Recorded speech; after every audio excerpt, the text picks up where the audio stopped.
تحب العفو فاعف عنا، یعنی جس طرح اللہ کے نبی صلی اللہ علیہ وسلم نے لیلۃ القدر کے لیے اس دعا کو مانگنا سکھایا ہے، یہ عقیدہ ایک مسلمانوں کا یہ ہونا چاہیے کہ جتنا کہ لوگوں کا عقیدہ 27ویں کی شب کو لیلۃ القدر ہونے کا ہے، ہمارا عقیدہ یہ بھی ہے کہ آج بھی اتنا ہی عقیدہ ہے کہ لیلۃ القدر ہے، ممکن ہے کہ آج بھی لیلۃ القدر ہے، اس لیے کہ احادیث کی روز سے علماء کرام نے بات کو واضح کر دیا ہے کہ لیلۃ القدر کی جو تاریخ ہے ہر سال بدلتے رہتی ہے، ممکن ہے آج لیلۃ القدر ہو، انا نزلناہ فی لیلۃ القدر وما ادراک ما لیلۃ القدر لیلۃ القدر خیر من الف شہر، کہ لیلۃ القدر 1000 مہینوں سے بہتر ہے۔ تو علامہ شیخ عثیمین رحمہ اللہ نے اس کو آسان انداز میں یوں سکھا دیا کہ اس رات کو 2 رکعت صلاۃ ادا کر لینا، گویا 1000 مہینوں سے بہتر 2 رکعت صلاۃ ادا کر لینے کے ثواب کے برابر ہے۔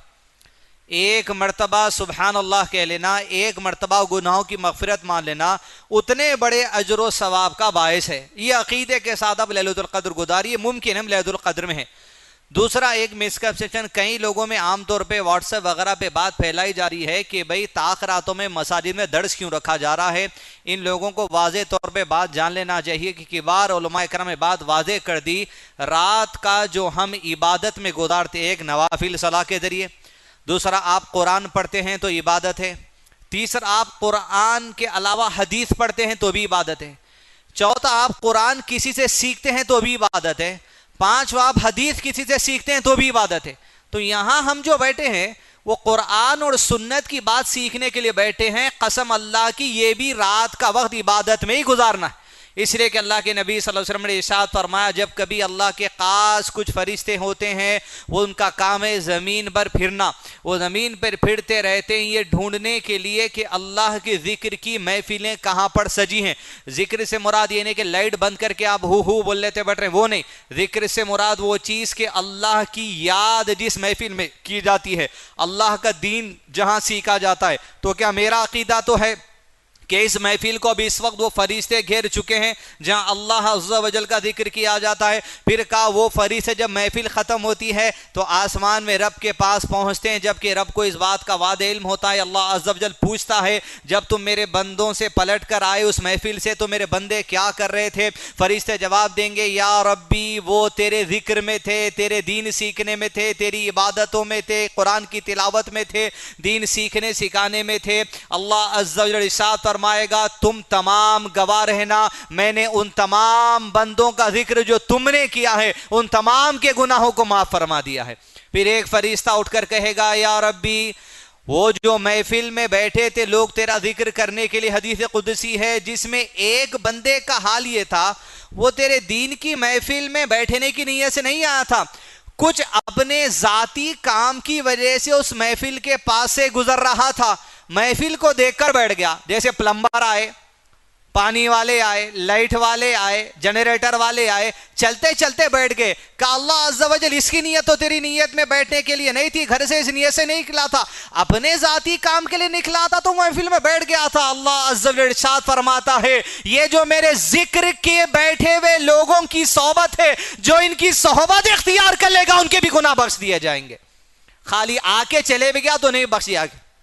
تو ہمارا عقیدہ یہ ہے یہ محفل ہمارے قیام اللیل میں سے ہے، رات کے قیام میں سے جہاں اللہ عز و جل دین سیکھنے بیٹھے ہیں، انہوں وہ بول دیے انہوں بول دیے، ان کے بولنے سے بات نہیں چلتی، عقیدہ ہے تو بیٹھے، نہیں ہے تو چلے جائیے، ہمارا عقیدہ ہم دین سیکھنے بیٹھے ہیں۔ اس پہلی نشست میں انشاءاللہ آپ کے سامنے اس بات کو رکھیں گے جس بات کا سب سے پہلے حساب قیامت میں اللہ عز و جل ہم سے لینے والا ہے۔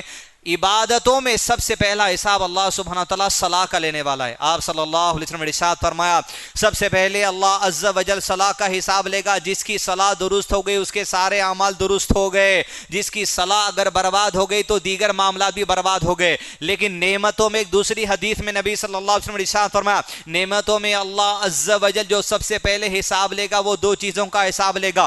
اول یہ کہ اللہ عز و جل پوچھے گا کیا ہم نے تمہیں ٹھنڈا پانی نہیں پلایا کھلایا تھا؟ کیا ہم نے تمہیں صحت عطا نہیں کی تھی؟ سنڈے پانی سے مراد یہ کولر کا ٹھنڈا پانی نہیں، آسمان سے جو برسنے والا پانی ہے وہ ٹھنڈا ہی برستا ہے، زمین کی چھاتی سے جو کھود کے آپ پانی نکالتے ہیں وہ ٹھنڈا ہی نکلتا ہے، پینے کے لائق ہوتا ہے۔ اتنی عظیم نعمت ہے یہ ٹھنڈا پانی کہ قیامت میں نعمتوں میں سب سے پہلے اس کا حساب لیں گے اللہ تعالیٰ۔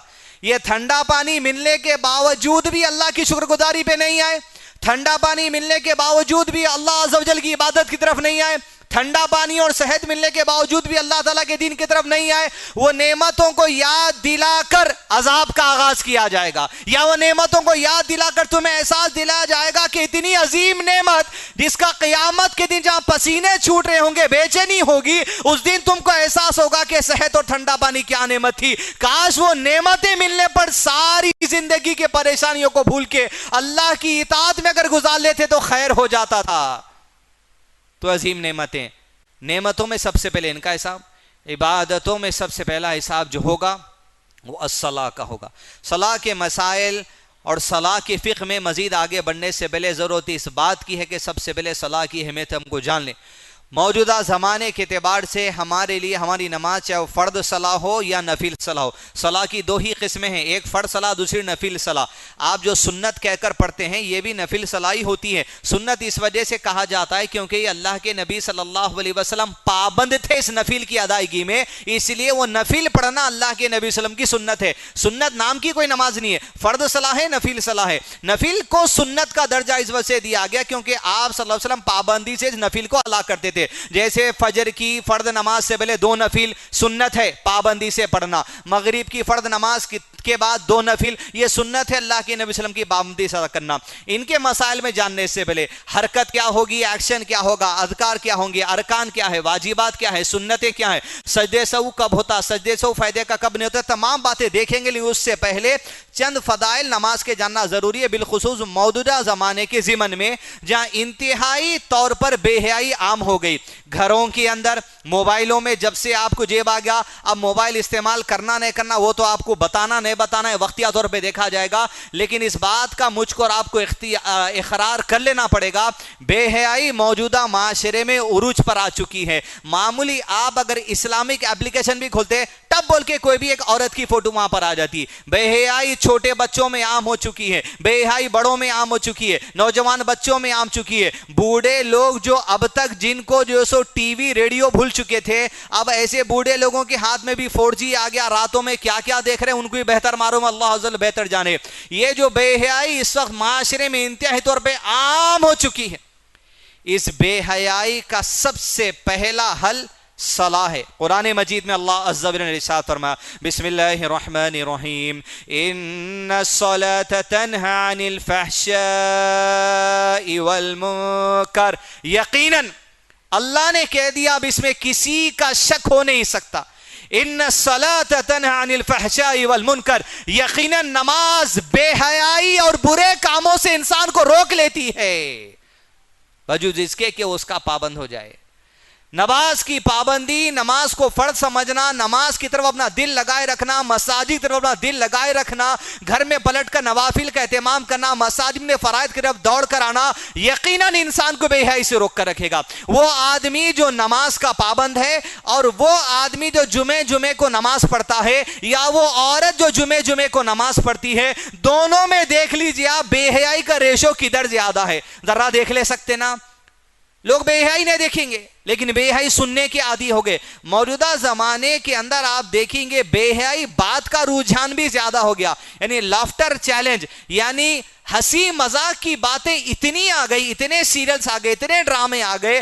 حیدرآباد کے بالخصوص نوجوان بچے رمضان کو بھی نہیں چھوڑ رہے ہیں، حلیم کو بھی نہیں چھوڑ رہے ہیں، نماز کو بھی نہیں چھوڑ رہے ہیں، روزے کو بھی نہیں چھوڑ رہے ہیں۔ حیدرآبادی کامیڈی نام سے اتنے سیریلز، اتنے یوٹیوب کے اوپر جو البمز آ گئے، بے حیائی انتہائی عروج پہ، گندی گندی باتیں، ایک بات آپ کہنے جاتے لیکن بے حیائی معنی لوگوں کے سامنے پھینکا دیتے۔ اس کا بنیادی وجہ یہ ہے لوگ نمازوں سے دور ہو چکے ہیں، اسی وجہ سے بے حیائی ان کے اندر عام ہو گئی. جتنا آپ صلاح کے قریب ہوں گے, فجر پڑھ کے بیٹھے, آپ کی نیت ظہر کو جانے کو ہے. آدمی فون میں گندا سننے سے, گندا دیکھنے سے ڈرے گا کہ بھائی ظہر کو کیا شکل لے کے اللہ کے سامنے جاؤں, ظہر کو یہ بے حیائی بھیجے میں بھر کے جاؤں یا آنکھوں میں گندگی بھر کے جاؤں. بھائی نماز میں کھڑوں گا تو آنکھوں کے سامنے وسوسے آئیں گے, نماز میں کھڑوں گا تو ذہن میں وسوسے آئیں گے. آدمی بے حیائی سے خود بخود دور ہو جائے گا. کب؟ جب وہ صلاح کے قریب ہو جائے گا. اس لیے سب سے پہلے اگر معاشرے کی گندگی کو دور کرنا ہے, بے حیائی کو دور کرنا ہے, فون کی جو آپ کے اندر چگٹ عادت پڑ گئی فون کے رشتہ بنا لینے کی, اس کو اگر آپ کو دور کرنا ہے, صلاح سے رشتے کو قریب کریے, صلاح سے اپنے رشتے کو مضبوط کریے. اللہ عز و جل ضرور ہماری زندگیوں سے بے حیائی کو نکال دے گا. یا ربی تجھ سے دعا ہے کہ صلاح سے ایسا رشتہ جوڑ دے جس سے بے حیائی ہماری زندگیوں سے نکل کر چلے جائے. آمین. دوسرا علیہ السلام سوال و جواب, بڑے کبار علماء کرام. مسائل میں نہیں جا رہے ہم, پہلے عقل کے پردے صاف کر لے کے آگے بڑھیں گے. ایک تو بے حیائی سے دور ہونے کے لیے صلاح سے رشتہ ضروری ہے. دوسرا, صلاح کوئی آدمی جان بوجھ کے نہیں پڑھتا, اور صلاح کوئی آدمی سستی اور کاہلی کی وجہ سے نہیں پڑھتا. رات میں دیر سے آیا بھائی, دعوت سے آیا بھائی, بہت مصروف تھا بھائی, تو کچھ بھی کرا بھائی. یہ سن لے بھائی, جو آدمی سستی کی وجہ سے صلاح کو چھوڑا, جو آدمی جان بوجھ کے صلاح کو پڑھا, نہیں پڑھتے بھائی, کیا ہونے والا ہے, نہیں پڑھتے. یہ ایٹیٹیوڈ آپ کا ذہن میں, جو لوگ مساجد کو نہیں آتے, عام طور پہ 5 وقت کی نماز کے لیے ایک آدھ مرتبہ آتے, ان کے ذہنی طور پہ یہی چھے, نہیں پڑھتے. کیا ہوتا؟ سستی سے چھوڑنے والا, جان بوجھ کے چھوڑنے والا. تیسرا وہ جو نماز کا انکارج کر دیا, کہتا کہ نماز نہیں ہے. تینوں کے تینوں کافر ہیں, تینوں کے کفر میں شک نہیں ہے. میں یہ فتویٰ آپ کے سامنے نہیں دے رہا ہوں کہ انہیں کافر ہو گیا, مگر عمل یہ ہے کہ اس نے ایسا عمل کیا ہے جو کفر والا عمل ہے. جیسے کہیں حدیث میں آپ کے سامنے بات آئی ہے, یہ منافق کی صلاح ہے جو آخری وقت تک بیٹھے رہتا ہے, حتیٰ کہ اٹھتا ہے, اٹھ کے جلدی جلدی سجدے مارتا ہے, جیسے کوا چونچ مارتا ہے اور صلاح کو ختم کر لیتا ہے. نبی صلی اللہ علیہ وسلم نے کہا یہ منافق کی صلاح ہے. تو کیا نہیں منافق ہو گیا؟ مطلب یہ تم مسلمان ہوتے ہوئے منافقوں کے جیسے عمل کر رہے ہو, یا تم مسلمان ہوتے ہوئے کافروں کے جیسے عمل کر رہے ہو. اللہ کے نبی صلی اللہ علیہ وسلم حدیث میں ارشاد فرمایا, مومن کے درمیان اور کافر کے درمیان فرق کرنے والی چیز صرف صلاح ہے. جس نے صلاح کا انکار کر دیا وہ کافر ہو گیا. امام احمد بن حنبل کے حوالے سے ابن باز کہتے ہیں, جس نے سستی کی وجہ سے بھی نماز کو چھوڑا اس نے بھی کفر کر دیا. لہذا جو لوگ یہاں پر بیٹھے صلاح کے مسائل سیکھنے کے لیے, پہلے اپنی زندگی کا یہ جائزہ لے لیں. آپ سستی سے نماز چھوڑتے ہیں تو کفر والا عمل ہے, آپ جان بوجھ کر صلاح چھوڑتے ہیں تو کفر والا عمل ہے, آپ T20 دیکھنے کے نماز چھوڑتے ہیں تو کفر والا عمل ہے, آپ دعوت میں جانے کے لیے نماز چھوڑتے ہیں کفر والا عمل ہے, آپ رات بھر چبوترے پہ بیٹھ کے فجر کی نماز سے پہلے گھر کو جاتے ہیں تو کفر والا عمل ہے. آپ کافر ہو گئے یہ میں نہیں کہہ رہا ہوں, لیکن یہ عمل کفر والا ہی آپ کو بتا دیا جا رہا. اس کا پہلے اصلاح کریے, بعد میں مسائل سیکھیں گے اپن, کیونکہ اگر نماز پڑھنا ہی نہیں ہے تو مسائل کیوں؟ نماز پڑھنا ہے تو مسائل سیکھیں گے. تیسری بات, لڑکے کی شادی کے لیے لڑکی دیکھ رہے ہیں, لڑکی کی شادی کے لیے لڑکا دیکھ رہے ہیں, خوبصورت دیکھ رہے ہیں, پیسے والا دیکھ رہے ہیں, دیندار گھرانہ دیکھ رہے ہیں. دیندار گھرانہ کیسا دیکھ رہے ہیں؟ ابا نماز پڑھتے ہیں, امی نماز پڑھتے, بھائی مکے میں کام کرتے, بڑے بھائی جو سو مدینے میں کام کرتے. دیندار گھرانہ ہے. جس سے شادی ہو رہی انہیں نماز ہی نہیں پڑھتا. واضح طور پہ آپ کے سامنے فتاوے موجود علماء کرام کے کہہ دیا, جب سستی کاہلی سے نماز چھوڑنے والا, جان بوجھ کے نماز چھوڑنے والا کافر ہے, تو ایسے مرد اور عورت سے جو بے نمازی ہے ان سے نکاح بھی حرام ہے. ابھی بھی گھر میں بیوی نمازی نہیں ہے تو اس کے اوپر حجت قائم کرنا آپ کی ذمہ داری ہے. ابھی بھی شوہر گھر میں بے نمازی ہے, اس پہ حجت قائم کرنا بیوی بچوں اور رشتہ داروں کی ذمہ داری ہے کہ حجت قائم کرے. اس کے بعد بھی نماز کا انکار کرا تو رشتہ ہی ختم. پھر ارے موٹے موٹے باتاں بولتے رہے مت صاحب, موٹے موٹے باتیں ہی بولنے آئے آپ کو, سیدھا سیدھا بھیجے میں باتیں ڈال لیجیے, اپنے نہیں علماء کرام کی 200 وضاحتیں ہیں. سمجھنے آ گئی بات گڈ, نئے سمجھنے آ گئی آپ کے اختیار کی بات ہے. موٹے موٹے باتوں سے اس وعدے صلاح و رشا کا آغاز کیا گیا ہے. چوتھی بات, بے نمازی سے رشتہ اور تعلق کی کتنی بڑی اہمیت ہے آپ وہ دیکھ لیجئے. رشتہ دور کرنے کی, ایک تو اس سے نکاح بھی نہیں ہو سکتا, جب تک کہ لڑکا اور لڑکی میں صلاح کی پابندی نہیں ہے، معلوم نہیں ہو جاتا پڑھ لیجئے، نہیں جمعہ تو پڑھ لے رہا نا، سمجھا لیں گے۔ کب سمجھاتے؟ پہلے سمجھائیے بعد میں نکاح کریے، ورنہ تم سمجھانے کو رہتے انہیں تمہاری بچی کو بھی ایسا سمجھاتے نا، وہ بھی نماز سے دور ہو جاتی، پردے سے دور ہو جاتی۔ لہذا دین میں یہ بات کی ہے۔ چوتھی بات میں فتوے سنا رہا ہوں، کہیں آپ اپنا کھانا چھوڑ دیں گے، بے نمازی کے ہاتھ کا کٹا ہوا جانور کا کھانا بھی حرام ہے، اس کا ذبیحہ بھی نہیں کھا سکتے۔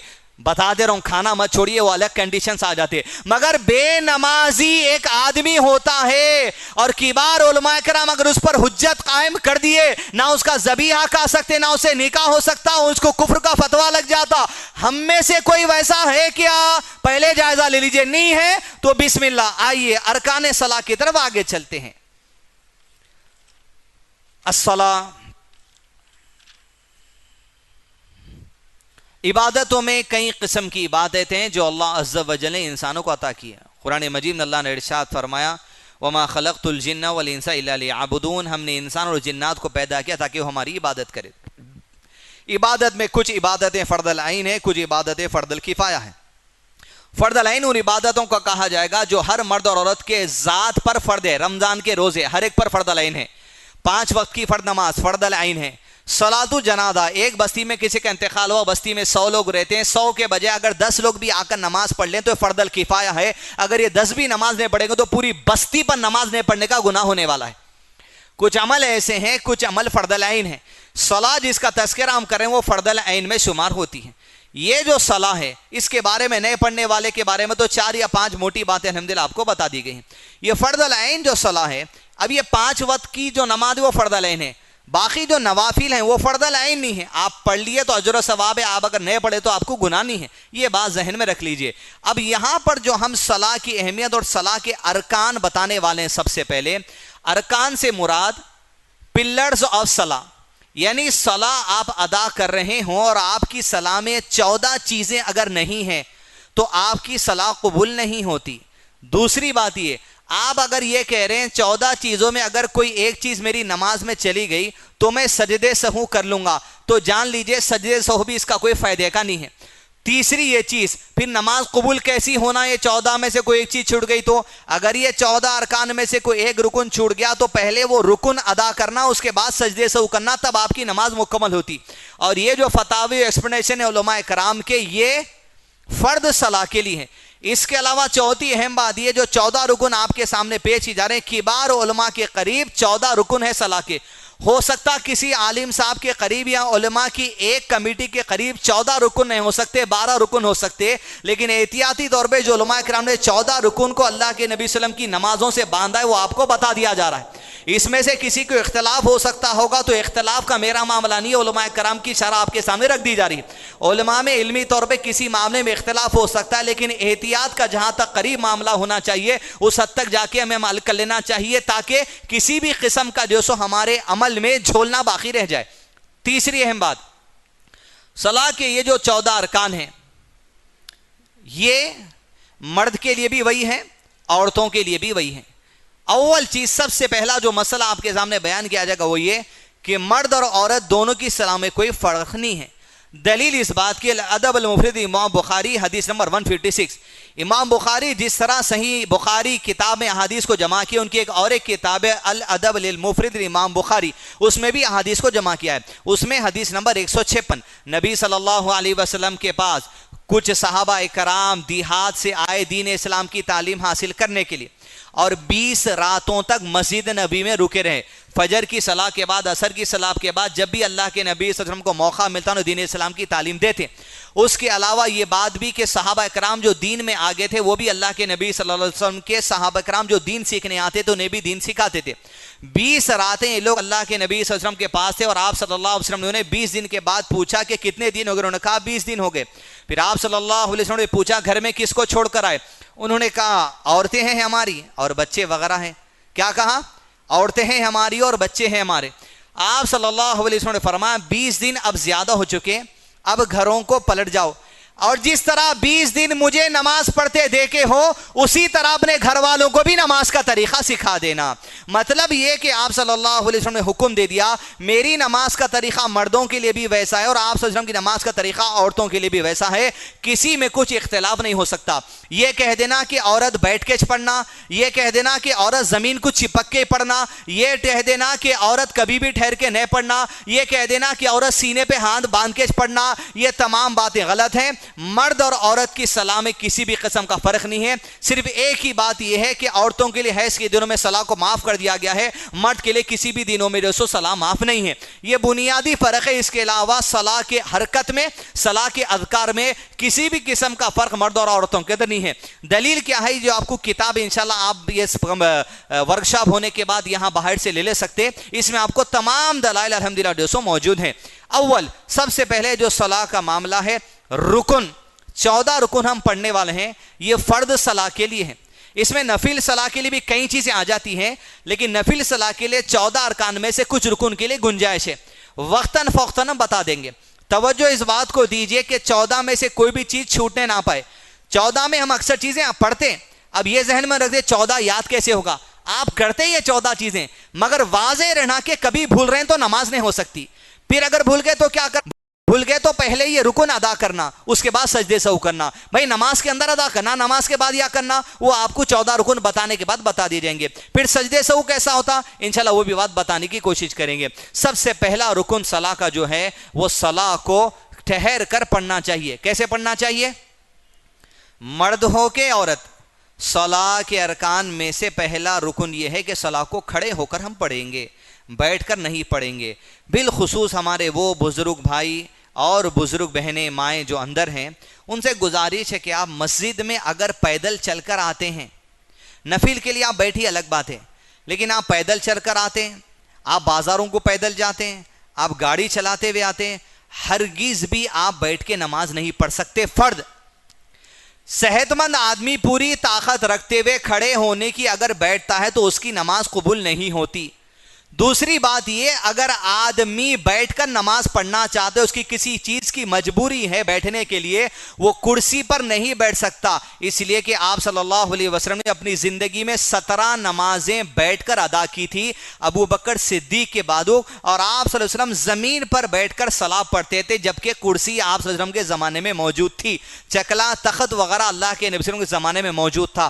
فرض صلاح اگر آپ کا طاقت ہے تو آپ چل نہیں سکتے، ٹھہرنے کی آپ میں ہمت نہیں ہے، تو شیخ بن باز اور شیخ عثیمین کے فتاوے اس نوٹس میں آپ کو موجود ملیں گے، جہاں شیخ نے یہ کہا 2 قسم کے لوگ ہوتے ہیں۔ پہلے قسم کے لوگ ایسے ہوتے ہیں جو کھڑنے کی طاقت نہیں رکھتے، ایسے لوگ بیٹھ کر نماز پڑھ لیں، لیکن کرسی پر نہیں، زمین پر بیٹھ کر، لیکن کسی کے سہارے کے بغیر بیٹھ نہیں سکتے، کسی کے سہارے کے بغیر اٹھ نہیں سکتے، ایسی شکل میں آپ کسی عالم صاحب سے پوچھ کر فتویٰ لے کر کرسی کا استعمال کرنے کا آغاز کریے۔ دوسری بات، دوسرے قسم کے یہ آدمی ایسا ہوتا ہے، اس میں ٹھہرنے کی طاقت نہیں ہوتی لیکن مڑنے کی طاقت ہوتی ہے، اسے چاہیے کہ برابر سے مڑ کر رکوع کرے گا، برابر سے جھک کر سجدہ کرے گا۔ دوسرے قسم کی کیٹیگری شیخ بن باز اور شیخ عثیمین نے ایسے باندھی ہے، دوسرے قسم کے لوگ ایسے ہیں جن میں جھکنے کی طاقت نہیں ہوتی، رکوع کی طاقت نہیں ہوتی، زمین پر جا کے سجدہ کرنے کی طاقت نہیں ہوتی۔ ایسے لوگوں کو چاہیے کہ وہ کھڑے ہو کر سورہ فاتحہ اور دوسرا سورہ پڑھے فرض نماز میں، لیکن جب رکوع اور سجدے کی باری آ گئی، جھکنے کی طاقت نہیں ہے، تب وہ بیٹھ جا سکتے ہیں زمین پر بیٹھنے کی گنجائش نہیں ہے تب کرسی پر، لیکن ممکن حد تک یہی کوشش کرنا چاہیے کہ کرسی کا استعمال نہ ہی کریں، بیٹھ کر پڑھنا چاہتے ہیں تو زمین پر بیٹھ کر پڑھنا۔ یہی علماء کرام نے آپ صلی اللہ علیہ وسلم کی احادیث سے بات کو ثابت کیا ہے۔ تفصیلی طور پر آپ شیخ معاذ عمری صاحب کا اسی پر بیٹھ کر پڑھنے پر ایک واضح طور پر ورکشاپ ہے، اس کو آپ یوٹیوب پر دیکھ سکتے ہیں، مسجد عباد الرحمن کے پیج پر یا دیگر پیجز کے اوپر بھی۔ تو لہذا سب سے پہلا جو رکن ہے وہ صلاح کو ٹھہر کر پڑھنا چاہیے فرض نماز میں۔ یہاں شیخ عثیمین اور شیخ بن باز نے یہ رائے دی ہے، اگر صحت مند آدمی نفل نماز کو بیٹھ کر پڑھنا چاہتا ہے، جیسے تراویح میں زیادہ قرآن پڑھتے ہیں، آپ اگر بیٹھ کر پڑھنا چاہتے ہیں تو کہا آپ بیٹھ کر پڑھ سکتے ہیں سورۃ الفاتحہ اور دوسرا سورہ، لیکن جب رکوع کا موقع آ جائے گا آپ کو کھڑ جانا پڑے گا، سجدے کو ویسے ہی کرنا پڑے گا جیسے آپ عام نمازوں کے اندر کرتے ہیں۔ لیکن شیخ عثیمین نے فتویٰ دیا ہے اگر صحت مند آدمی بیٹھ کر نماز پڑھنے کو چنتا ہے، نفل، فرض نہیں، نفل، تو اس کی صلاح کا ثواب بھی آدھا ہو جائے گا۔ پورا ثواب چاہیے نفل صلاح کا تو آپ کو کھڑے ہو کر ہی پڑھنا چاہیے، نفل ہو یا فرض۔ تو اب سب سے پہلا رکن صلاح کا کیا ہے؟ ٹھہر کر صلاح پڑھنا، مردوں کے لیے بھی عورتوں کے لیے بھی۔ بیٹھنے والے کہاں بیٹھیں گے؟ زمین پر۔ بہت ہی مجبوری ہے بیٹھنے اٹھنے کی سہارے کے بغیر، تب کرسی کا سہارا لیں، مگر کسی عالم صاحب سے پوچھ کر، آپ کی کیفیت بتا کر۔ اس لیے نماز ہے، کوئی دوسری عبادت نہیں ہے۔ ایسا نہیں ہو سکتا کہ آپ کن طاقت ہے اور آپ نظر انداز کر دے رہے ہیں، تو کیوں اپنے ثواب کو کم کرتے؟ سب سے پہلے حساب و کتاب اسی کا تو ہونے والا ہے، یہ جتنی ہو سکے درست کر لیجئے، اس میں جتنا ہو سکے اللہ عز و جل کو اپنی قابلیت، اپنی طاقت کا مظاہرہ کریے۔ اللہ مزید جو سو برکت عطا کرے، اور تمام لوگ جو اللہ عز و جل یہاں پر بیٹھ کر صلاح پڑھتے ہیں انہیں ایسی صحت عطا کر کے اللہ فرض نماز کو کھڑے ہو کر پڑھنا ادا کر دے۔ دوسرا رکن صلاح کا ہے، وہ ہے تکبیر تحریمہ، یعنی جب آپ صلاح کا آغاز کرتے ہیں، امام صاحب آئیں گے، صلاح شروع کرنے سے پہلے کہتے ہیں اللہ اکبر۔ امام صاحب کے لیے رکن ہے، امام صاحب کے پیچھے جتنے لوگ صلاح پڑھتے ہیں ان تمام کے لیے بھی فرض نماز میں یہ رکن ہے کہ وہ بھی کہیں اللہ اکبر۔ اگر ہم امام صاحب کے پیچھے آئیں اور صرف منہ بند کر کر یوں کر لیں تو نماز میں انٹری ہی نہیں ہوئی۔ نماز میں داخلہ اللہ اکبر تکبیر تحریمہ سے ہے، نماز سے باہر نکلنا 2 سلام کے ساتھ ہے فرض نماز میں، اور نفل نماز میں 1 سلام کے ساتھ، اور صلاۃ الجنازہ میں 1 سلام کے ساتھ بھی آپ باہر جا سکتے، نیت ہونی چاہیے۔ لیکن فرض صلاح کے لیے 2 سلام شرط ہے، اور فرض سلام داخلے کے لیے تکبیر تحریمہ شرط ہے۔ امام صاحب بھی کہیں گے، امام کے پیچھے ہم بھی کہیں گے، صلاح چاہے فرض ہو، صلاح چاہے نفل ہو۔ دوسری بات یہ، جب آپ اکیلے میں نماز پڑھتے ہیں، سنت ادا کرتے ہیں، وتر ادا کرتے ہیں، کبھی گھر میں پڑھتے ہیں، کبھی اکیلے میں پڑھتے ہیں، اکیلے میں بھی صلاح پڑھتے وقت آپ کو اللہ اکبر بول کے صلاح کا آغاز کرنا چاہیے۔ اگر آپ اللہ اکبر نہیں کہتے اور آپ کو یاد آ گیا آپ صلاح قائم کر چکے، تکبیر تحریمہ ہی آپ نے نہیں کہا، تو صلاح کو چھوڑ دیجیے، اسی طرح پھر سے اللہ اکبر کہہ کے صلاح میں داخلہ لے لیجیے۔ تو صلاح میں داخلہ تکبیر تحریمہ سے ہے، صلاح سے ایگزٹ باہر نکلنا 2 سلام کے ساتھ ہے۔ امام ہو یا امام کے پیچھے پڑھنے والے یا انفرادی طور پہ اکیلا پڑھنے والا مرد اور عورت، سب اللہ اکبر بول کے صلاح میں داخلہ لیں گے۔ سب سے پہلا رکن صلاح کا کیا ہے؟ دوسرا رکن کیا ہے؟ تکبیر تحریمہ۔ یہ اللہ اکبر کہنا رکن ہے۔ اب یہاں پر کچھ سنتیں ہیں، وہ بھی جان لیجئے۔ نبی صلی اللہ علیہ وسلم کے بارے میں حدیث میں ہے، حدیث آپ کو کتاب میں مل جائے گی انشاءاللہ۔ نبی صلی اللہ علیہ وسلم جب تکبیر تحریمہ کہتے اپنے ہاتھ کو کندھوں تک اٹھاتے، کان کو انگوٹھے سے لگانا یا بیچ کی انگلی کو لگانا یا اس طرح لگانا یہ سنت سے ثابت نہیں۔ ہمیں ہاتھ کندھوں تک اٹھانا چاہیے، ہتھیلی قبلے کے رخ ہونا چاہیے۔ اللہ اکبر، سیدھے ہاتھ رکھیں اور اٹھا لیں، یوں اتنا قریب لے جانے کی ضرورت بھی نہیں ہے یا یوں بھی کرنے کی ضرورت نہیں ہے، اوپر تک لائیں اللہ اکبر۔ اور آپ صلی اللہ علیہ وسلم اپنے ہاتھ کو سینے پر باندھ لیتے، یہ سنت ہے۔ کوئی ذرا نیچے ہوتا نماز ہو جاتی، مگر سنت کی محبت ہونی چاہیے۔ اللہ اکبر کہتے رکن ہو گیا، ہاتھ اٹھانا سنت ہو گئی، ہاتھ باندھنا سنت ہو گئی۔ کہاں پر باندھتے تھے؟ نبی صلی اللہ علیہ وسلم اپنے ہاتھ کو سینے پر باندھتے تھے۔ پیٹ پر باندھنے سے حدیث میں منع کیا گیا ہے، ناف پر باندھنے کی بھی حدیث میں دلیل نہیں ہے۔ البتہ یہ دلیل ہے کہ ایسا کچھ لوگ باندھتے تھے، مگر ان لوگوں کو یہودی کہا گیا۔ عائشہ صدیقہ رضی اللہ عنہ کہتے ہیں یہود اپنی نماز جب پڑھتے تو کمر پر ہاتھ باندھتے تھے۔ تو یہ جو طریقہ ہے تھوڑا یہودیوں سے قریب ہے، زیادہ فرق نہیں ہے، 1 بالش کا فرق ہے۔ یہ جو طریقہ ہے یہ سنت میں نہیں ہے، یہ جو طریقہ ہے وہ آپ صلی اللہ علیہ وسلم کی سنت سے ثابت ہے۔ 3 طریقے ہاتھ باندھنے کے علماء کرام نے بتائے ہیں، جو پکچر بھی آپ کو یہاں مل جائے گی۔ ایک، یہ ہماری جو رسٹ ہے، کلائی پر ہتھیلی رکھنا اس طرح، ایک پوزیشن مگر سینے پر ہوگا ایک۔ دوسرا طریقہ یہ کلائی پر کلائی اس طرح۔ تیسرا طریقہ یہ ہاتھ آپ کا یہاں بازو پر لا کر رکھیں گے یہاں پر۔ 3، 1 2 3، پوزیشن ایک ہی ہے، طریقے 3 ہیں۔ یوں نہیں بننا، یہ تو بتوں کی حدیث آپ کے اوپر صحیح دکھتی، انہوں بتائیں پکڑ لے کیسا دکھ رہا۔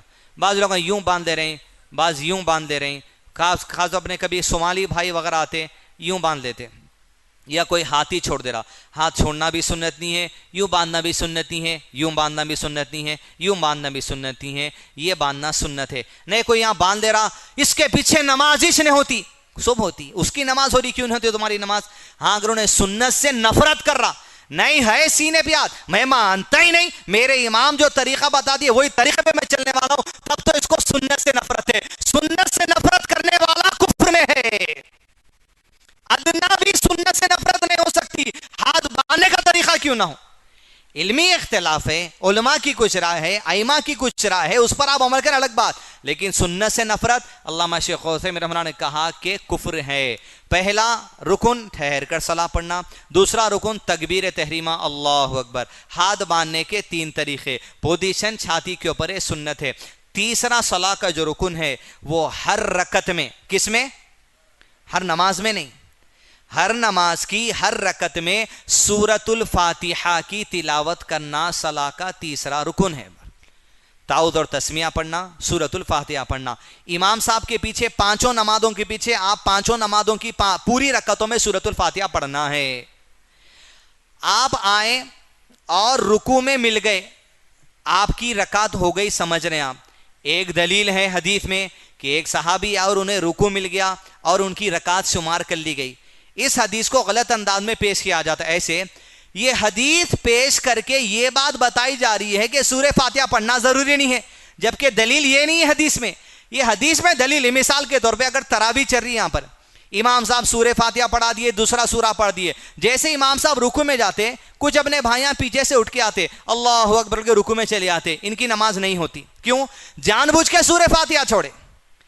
آپ نماز میں تھے, وضو ٹوٹ گیا, وضو کر کے آئے, گاڑی میں آنے دے رہو گے, ٹرافک ہوگی, اتنے میں جماعت میں امام صاحب رکوع میں گئے اور آپ کو رکوع ملا, تب الگ بات ہے. لیکن جان بوجھ کے آپ سورہ فاتحہ چھوڑ کے نماز کے اندر شامل ہونے کا کوئی طریقہ نہیں ہے, آپ کی وہ رکعت نہیں ہوتی. کسی موقع سے آپ کو رکوع مل رہا تو الگ بات ہے, لیکن دونوں احادیث, یہ رکوع ملنے کی حدیث اور سورۃ الفاتحہ کی حدیث میں نبی صلی اللہ علیہ وسلم نے ارشاد فرمایا, جس نے اپنی صلاح میں ام القرآن یعنی سورۃ الفاتحہ نہیں پڑھی اس کی صلاح مکمل ہی نہیں ہوتی. یہ دونوں حدیثوں کو سامنے رکھتے ہوئے کئی علماء کرام نے یہ فتویٰ جاری کیا ہے, سیف سائیڈ والا عمل یہ ہے کہ ہر رکعت میں سورہ فاتحہ پڑھ لو, بھلے آپ کو رکوع مل بھی جائے تو اس رکعت کو امام صاحب سلام پھیرنے کے بعد آپ اپنی رکعت چھوٹ گئی سمجھ کر اٹھ کے سورہ فاتحہ کی رکعت کو پوری کر لو, اس لیے کہ سورہ فاتحہ کے بغیر نماز نہیں. اگر کوئی یہ کہہ رہا ہے کہ 4 رکعت کے بجائے 1 رکعت میں بھی سورہ فاتحہ پڑھ لے تو ہوتا, ہرگز نہیں ہوتا. امام صاحب عصر کی نماز میں, ظہر کی نماز میں, عشاء کی نماز میں, مغرب کی نماز میں تینوں چاروں دونوں رکعتوں میں سورۃ الفاتحہ پڑھ لیے, لیکن جب دھیرے سے پڑھنا ہوتا ہے تب امام صاحب سورۃ الفاتحہ اگر پڑھنا بھول گئے تو امام صاحب کی نماز نہیں ہوتی. اگر آپ پیچھے چاروں رکعتوں میں سورۃ الفاتحہ پڑھ لیے تو آپ کی نماز ہو جاتی. اب وہ دلیل لائیے, امام صاحب ہی سورہ فاتحہ نہیں پڑھے, ان کو کون سا رکوع ملے گا بھاگ کے آنے کے بعد؟ انہوں پڑھے شرے سورہ فاتحہ, تو کیا انہوں دلیل بنا سکتے ہو اس حدیث سے کہ رکوع مل گیا نا امام صاحب کو؟ ہرگز نہیں. امام تو امام ہے, پہلے سے پڑھا رہا. کسی بھی رکعت میں سورہ فاتحہ چھوٹنے پر صلاح نہیں ہوتی ہے, صلاح کا رکن ہے. بھئی یہ رکن کہاں سے بنا؟ کوئی ایک حدیث میں آیا کیا؟ نہیں, اللہ کے نبی صلی اللہ علیہ وسلم کی ڈھیر ساری احادیثوں کو علماء کرام نے جمع کیا. وہ عمل جس کے بغیر اللہ کے نبی صلی اللہ علیہ وسلم نے نماز نہیں ہونے کا اعلان کیا ہے, اس کو صلاح کا حصہ بنا دیا گیا رکن کے اعتبار سے. اگر یہ چھوٹتا ہے تو آپ کی صلاح نہیں ہوتی. پہلا رکن کیا ہے صلاح کا؟ دوسرا رکن کیا ہے؟ کیا بولیں گے؟ اللہ اکبر. آپ بھی, امام صاحب بھی, یا آپ اکیلے میں پڑھتے ہو. تیسرا رکن کیا ہے؟ سورۃ الفاتحہ. یہ سب اپن پڑھتے نا, مگر کبھی بھولنا نہیں ہے. بھول گئے تو سمجھنا کہ صلاح میں داخلہ نہیں ہوا, بھول گئے تو کیسا اس کو پر کرنا, یہ احتیاط کرنا چاہیے. چوتھا رکن جو صلاح کا ہے, 5واں رکن اور 6واں رکن, وہ رکوع سے متعلق ہے. چوتھا رکن, 5واں رکن, 6واں رکن رکوع سے متعلق ہے. چوتھا رکن ہے رکوع میں جانا, اللہ اکبر. یہ رکوع میں جو آپ گئے, رکوع میں جانے سے پہلے رفع الیدین کرنا رکن نہیں ہے صلاح کا, سنت ہے. مگر رفع الیدین سے نفرت کرنا کفر والا عمل ہو سکتا. آپ اگر بھول گئے رفع الیدین کرنا کبھی, نو پرابلم, نماز ہو جاتی, سجدے سو کی ضرورت بھی نہیں آپ کو. لیکن نفرت کر رہے ہیں آپ تو ایمان کا جائزہ لینا پڑتا. چوتھا رکن ہے رکوع میں جانا, اللہ اکبر. پیٹھ کو ایک دم سیدھی رکھیں گے, کونی باہر یوں نے نکال لیں گے, گھٹنے یوں نے کر دیں گے, سیدھا نیچے دیکھیں گے اور سجدے کی جگہ پہ دیکھنا ہے. چوتھا رکن ہے. سمجھیے آپ رکوع کرے بغیر سجدے میں چلے گئے تو آپ کی یہ پوری رکعت انویلڈ ہو گئی. چوتھا رکن ہے رکوع میں جانا. پانچواں رکن ہے رکوع سے اٹھنا. سمیع اللہ لمن حمیدہ. یہ سمیع اللہ لمن حمیدہ بولنا رکن نہیں ہے. پھر رفع الدین کرنا رکن نہیں ہے. پھر ہاتھ باندھ لینا رکن نہیں ہے. اس میں کچھ واجبات ہے, کچھ سنتیں, وہ آگے دکھیں گے. لیکن آپ اتنی جلدی میں تھے کہ رکوع میں گئے, یوں کرے, پھر سجدے میں چلے گئے, تو رکوع سے اٹھے ہی نہیں آپ, تو رکن ہی نہیں ہوا آپ کا. پلر مس کر دیا آپ. یہ پلر مس کرنے کی وجہ سے آپ کی یہ پوری رکعت انویلڈ ہو جائے گی. چوتھا رکن ہے رکوع میں جانا. پانچواں رکن ہے رکوع سے اٹھنا. چھٹا رکن اہم ہے, خاص طور پر جب ہم اکیلے میں صلاح پڑھتے. چھٹا رکن صلاح کا یہ ہے رکوع سے اٹھنے کے بعد پیٹھ کو سیدھی کر کے کھڑنا. اللہم ربنا ولک الحمد حمدا کثیرا طیبا مبارکا فی, یہ کہو, یا ربنا ولک الحمد کہو, یا اللہم ربنا ولک الحمد کہیے. مگر اس کے بعد پیٹھ سیدھی کر کے ٹھہرنا. نبی صلی اللہ علیہ وسلم نے ارشاد فرمایا اس شخص کی صلاح کوئی فائدہ نہیں دیتی. دیکھیں یہ حدیث آئی تو اس کو رکن بنائے. اس شخص کی صلاح کوئی فائدہ نہیں دیتی جس کے سجدے اور رکوع سے اٹھنے کے بعد اس کی پیٹھ سیدھی نہ ہو جائے. یہ حدیث کو علماء کرام غور کرے, بولے اس میں نماز نہ ہونے کی دلیل آ رہی, لہذا یہ رکن ہے صلاح کا, یہ کرے بغیر نماز ہی نہیں ہونے والی ہے. تو چوتھا رکن کیا ہے رکوع میں؟ پانچواں رکن کیا ہے رکوع سے اٹھنا. چھٹا رکن کیا ہے پیٹھ سیدھی کر کے ٹھہرنا. نہیں آپ رکوع سے اٹھے سمیع اللہ لمن حمیدہ اللہ اکبر چلے گئے تو ایک رکن مس ہو رہا. یہ پوری رکعت آپ داؤ پہ لگا دیے. اطمینان, قرار, تسکین ہونا چاہیے. چوتھا رکن رکوع میں جانا. پانچواں رکن رکوع سے اٹھنا. چھٹا رکن رکوع سے اٹھنے کے بعد اپنی پیٹھ کو سیدھی کر کے ٹھہر جانا. اب ٹھہرنے کے بعد کیا سنت ہے؟ دو باتیں. اول رکوع میں جانے سے پہلے ہاتھ کندھوں تک اٹھانا, رفع الیدین کرنا سنت ہے. نفرت کریں گے کفر والا عمل ہے, لیکن میرے کو دلیل نہیں مل رہی. دلیل دیکھ کے آئیے, پڑھ کے آئیے, اطمینان ہونے کے بعد عمل کریے. ایک اللہ اکبر. آپ صلی اللہ علیہ وسلم کی حدیث ہے کہ نبی صلی اللہ علیہ وسلم جب رکوع سے اٹھتے تو ویسے ہی ٹھہر جاتے جیسے رکوع میں جانے سے پہلے کھڑا. تو بعض علماء کرام نے کہا رکوع سے اٹھنے کے بعد ہمیں ایسا دکھ رہا, حدیث کو سمجھ کے ہم ایسے ٹھہریں گے ہاتھ چھوڑ کر. شیخ عثیمین کی رائے یہ ہے نہیں, مجھے ایسا لگتا ہے ہاتھ باندھ کر ہی ٹھہرنا چاہیے, کیونکہ رکوع میں جانے سے پہلے ہاتھ بندھا ہوا تھا. آپ یہ رائے پہ عمل کرنا چاہتے ہیں آپ کی اختیار کی بات ہے. آپ یہ رائے پہ عمل کرنا چاہتے ہیں آپ کی اختیار کی بات ہے. یہ نہ کرنے سے یہ نہ کرنے سے نماز پہ فرق پڑنے والا نہیں ہے. دین کی سمجھ جو علماء کرام نے دی اس پر آپ جیسا اختیار کریں گے, جو بات دین سے قریب دکھتی ہے شریعت کی انڈرسٹینڈنگ سے اس پہ عمل کرے. سمیع اللہ لمن حمیدہ سے جب آپ اٹھیں اللہم ربنا ولک الحمد ہاتھ باندھ لے. ہوا یہ کہ ربنا ولک الحمد کیسے بولیں گے؟ آپ صلی اللہ علیہ وسلم صلاح پڑھا رہے تھے اور اب تک نبی صلی اللہ علیہ وسلم نے ربنا ولک الحمد کہنے کی تعلیم نہیں دی تھی. نبی صلی اللہ علیہ وسلم کے پیچھے جو صحابہ کرام صلاح پڑھ رہے تھے ان میں سے ایک نے کہہ دیا اللہم ربنا ولک الحمد حمدا کثیرا طیبا مبارکا فی.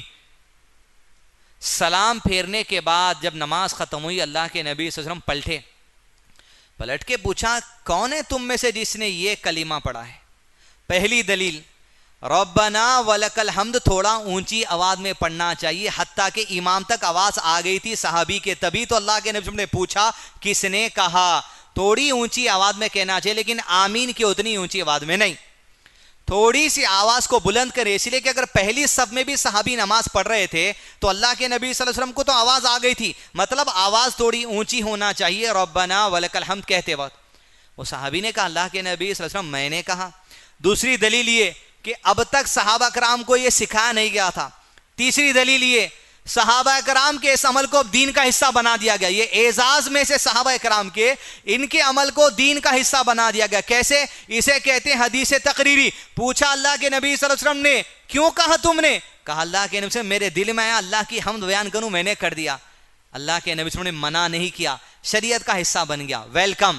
کہا تم نے جو کلمہ کہا ہے, تم نے جو ذکر پڑھا ہے, تمہیں پتا ہو کہ اللہ نے مجھے علم دیا ہے کہ 12 فرشتے اس کلیمے کے اجر و ثواب کو لکھنے کے لیے ایک دوسرے پر سبقت کر رہے تھے. انہیں پتا نہیں تھا اس کا اجر و ثواب کیسے لکھا جائے, اس کلیمے کو کیسے لکھا جائے. وہ اللہ کے دربار میں عرض کرتے ہیں, یا ربی تیرے بندے نے آج ایسا کلیمہ پڑھا ہے, ہمیں پتا نہیں اس کے اجر و ثواب کو کیسا لکھیں. اللہ نے کہا جیسے میرے بندے نے پڑھا ویسے ہی اس کو لکھ دو. تو یہ کلمہ بڑا خاص ہے, پابندی سے پڑھیں. اللہم ربنا ولک الحمد حمدا کثیرا طیبا مبارکا فی. یہ رکن نہیں ہے لیکن یہ واجب ہے, وہ آپ کو آگے پتا چلے گا. یہ نہیں بولے تو سجدے سے کرنا پڑتا پھر. لیکن رکوع سے اٹھنا, رکوع میں جانا, رکوع سے اٹھنا, پیٹھ سیدھی کر کے کھڑنا رکن ہے. یہ تین میں سے کوئی بھی چیز چھوٹتی ہے آپ کی, جلد بازی کرے, آپ کی پوری جو رکعت ہے وہ انویلڈ ہو سکتی. یہ رکعت کو آپ کو سلام پھیرنے سے پہلے دہرانا پڑتا, یا سلام پڑھنے کے بعد آپ کو احساس ہوا تو سلام پڑھنے کے بعد آپ کو دہرانا پڑتا. وہ کیسا انشاءاللہ آگے دیکھیں. دوسری بات, کتنے رکن ہو گئے؟ پہلا,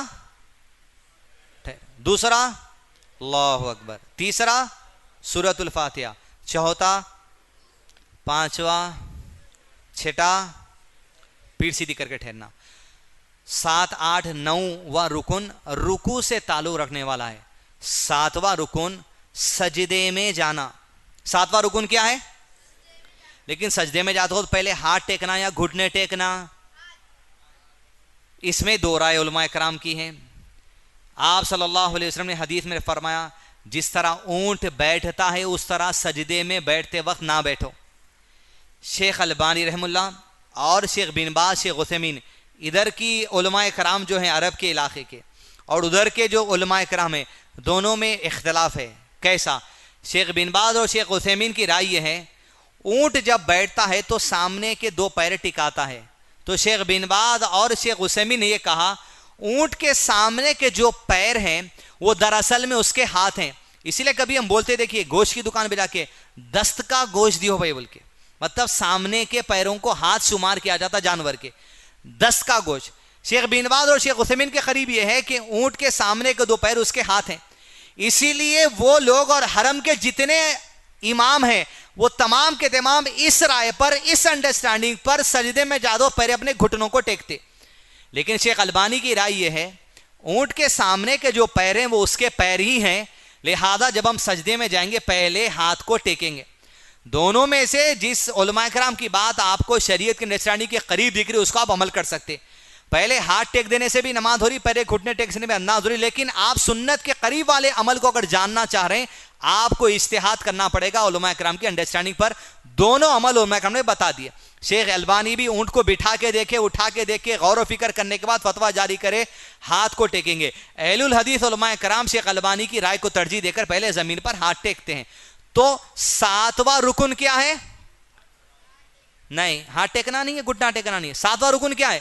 سجدے میں جانا. آپ سجدے میں گئے نہیں, رکوع کے بعد ڈائریکٹ تشہد میں بیٹھ گئے تو رکعتش نہیں ہوتی. 7واں رکن ہے سجدے میں جانا, اللہ اکبر. 8واں رکن ہے سجدے سے اٹھنا, یعنی 2 سجدے کرنا. 7واں رکن 2 سجدوں سے 2 بار اٹھنا. 8واں رکن. 9واں رکن کیا ہے؟ 2 سجدوں کے درمیان پیٹھ کو سیدھی کر کے بیٹھنا. پیٹھ کو کیا کرنا؟ سیدھی کر کے بیٹھنا. رب اغفر لی پڑھتے, رب اغفر لی پڑھنے کے بعد آپ پیٹھ کو سیدھی کر کے بیٹھیے تھوڑی دیر کے لیے. لیکن آپ ایک سجدہ کریں اللہ اکبر, پھر اٹھ گئے اللہ اکبر, پھر چلے گئے اللہ اکبر, آپ کی پیٹھ ہی سیدھی نہیں ہوئی. حدیث میں کیا ہے؟ اس شخص کی صلاح نہیں ہوتی جس کے سجدے اور رکوع کے درمیان اٹھ کی پیٹھ سیدھی نہ ہو جائے. امام صاحب کو بھی چاہیے کہ قرار سے پڑھیں. اگر ہم کبھی امامت کرتے تو ہم بھی قرار سے پڑھیں, ہم اکیلے میں پڑھتے ہیں تو قرار سے پڑھیں. 7واں, 8واں, 9واں عمل کیا ہے؟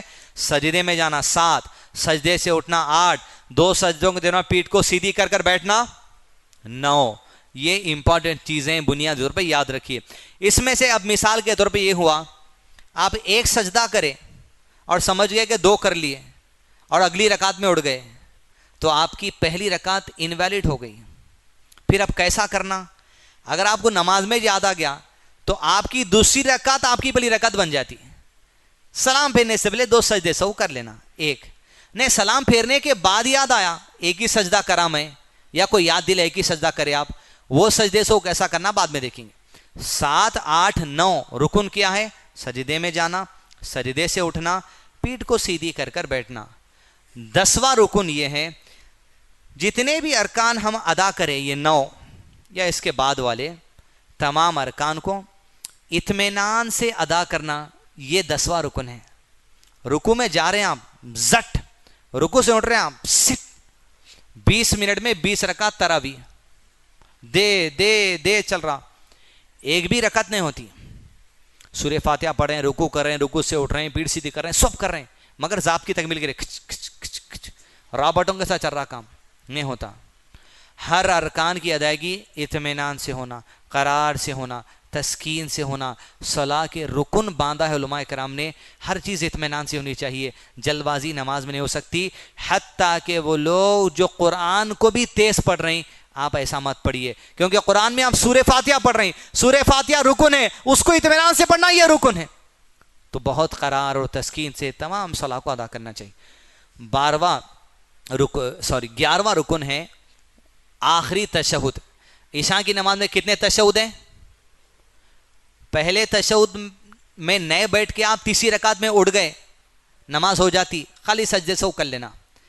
لیکن چوتھی رکعت کے دوسرے سجدے سے اٹھے، اٹھ کے دھن کانکیچ تھی، سلام پھیر دیے، تو رکن ہی چھوٹ گیا پورا آپ کا۔ تشہد نہیں پڑھا تو آخری تشہد رکن ہے۔ پہلا تشہد چھوٹ گیا تو خالی سجدے سے اس سے کام ہو سکتا، لیکن آخری تشہد آپ نہیں چھوڑ سکتے۔ آخری تشہد ادا کرنا صلاح کے رکن میں سے۔ فجر میں کتنے تشہد ہیں؟ وہ ایک ہی اس کا آخری ہے۔ مغرب میں کتنے تشہد ہیں؟ وہ دوسرا اس کا آخری ہے۔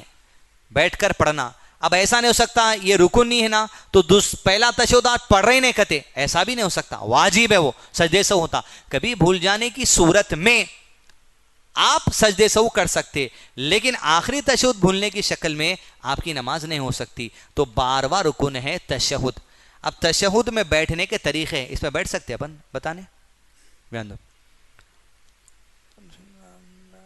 12واں رکن ہے تشہد پڑھتے وقت اور سلام کہتے وقت بیٹھے ہوئے رہنا۔ کبھی ہم ایسا بیٹھ جاتے، دیکھیے ایڑیوں کے اوپر ہماری کمر ٹکا کے، ویسا بیٹھنے تھے جو غثیمین نے منع کیا، ایڑیوں کے اوپر نہیں بیٹھنا، ایسا نیچے نارمل بیٹھتے ویسے ہی بیٹھنا۔ سلام کرتے وقت اور تشہد پڑھتے وقت اطمینان سے بیٹھے ہوئے رہنا، یہ بھی صلاح کا رکن ہے۔ ایسا نہیں ہو سکتا کہ آپ اٹھ رہے ہیں، اٹھتے اٹھتے تحیات پڑھ لیے، نہیں ہو سکتا، بیٹھ کے اطمینان سے قرار سے آپ کو تشہد پڑھنا چاہیے، رکن علماء کرام نے باندھا ہے۔ 13واں رکن صلاح کا ہے فرد صلاح کے لیے 2 سلام کے ساتھ نماز کو ختم کرنا۔ السلام علیکم ورحمۃ اللہ، السلام علیکم ورحمۃ اللہ، یہ 2 سلام پھیرنا ضروری ہے۔ کیوں؟ شیخ بن باز سے پوچھا گیا، کچھ لوگ ایسے ہیں جو فرد نماز بھی 1 سلام سے ختم کرتے ہیں، اگر ایسے لوگوں کے پیچھے نماز پڑھنے کا اتفاق ہو اور وہ 1 سلام کرے تو ہم کیا کرنا؟ تو شیخ بن باز نے رائے یہ دی، اگر وہ 1 سلام کر کر اڑ جاتا ہے، پیچھے والوں کو چاہیے کہ اپنا دوسرا سلام کر لے، اس لیے کہ فرد صلاح کے لیے 2 سلام شرط ہے صلاح کے رکن میں سے۔ تو 13واں رکن کیا ہے؟ 2 سلام کرنا۔ سلام پھیرنے کی سنت کیا ہے؟ اگر امام صاحب کے پیچھے ہم پڑھتے ہیں تو امام صاحب جب دونوں سلام ختم کر دیں گے، السلام علیکم ورحمۃ اللہ، السلام علیکم ورحمۃ اللہ، تب ہم اپنا پہلا سلام شروع کرنا، السلام علیکم ورحمۃ اللہ، السلام علیکم ورحمۃ اللہ۔ ورنہ امام ایسا کہہ رہے ہیں السلام، آپ ان کے ساتھ اپنا پہلا کر رہے ہیں، ایسا نہیں۔ امام صاحب کے دونوں سلام ہونے کے بعد ہمارا پہلا سلام ہونا۔ رکوع میں بھی ایسی ہے، رکوع میں امام جانے کے بعد ہم رکوع میں جانا، رکوع سے امام اٹھنے کے بعد ہم رکوع سے اٹھنا، سجدے میں امام جانے کے بعد ہم سجدے میں جانا، سجدے سے امام اٹھ کر پیٹھ سیدھی کرنے کے بعد ہم سجدے سے اٹھنا۔ اس طرح امام صاحب کو بھی چاہیے پیچھے والوں کا یہ لحاظ رکھتے ہوئے نماز پڑھائے۔ انہوں اکیلے پڑھ رہے ہیں سمجھ کے انہوں اٹھ گئے، انہوں بیٹھ گئے، انہوں چلے گئے تو پیچھے والے جلدی جلدی کرنا پڑتا، لہذا اس بات کا خیال امام صاحب کو ہونا چاہیے جب ہم نماز پڑھیں، یا اگر آپ کبھی امامت کا موقع ملے تو آپ کو بھی پیچھے والوں کا لحاظ رکھنا چاہیے۔ 14 جو رکن ہے وہ یہ کہ جتنے ارکان ہم ادا کر رہے ہیں وہ تمام ارکان کو ترتیب سے ادا کرنا، سیکوینس سے ادا کرنا۔ مثال کے طور پہ آپ پہلے رکوع میں جاتے ہیں، پھر رکوع سے اٹھتے، لیکن آپ سورہ فاتحہ پڑھے, دوسرا سورہ پڑھے, اس کے بعد آپ کیا کریں, ڈائریکٹ سجدے میں چلے گئے. سجدے میں جانے کے بعد آپ کو یاد آیا میں رکوع ہی نہیں کرا, رکن چھوٹ گیا, تو آپ کیا کرتے, سجدے سے اٹھتے, پھر رکوع کرتے, پھر ٹھہرتے, پھر سجدے میں جاتے. نہیں ہو سکتا ایسا, یہ پوری رکعت آگے بڑھ جائیے, انویلڈ ہو گئی.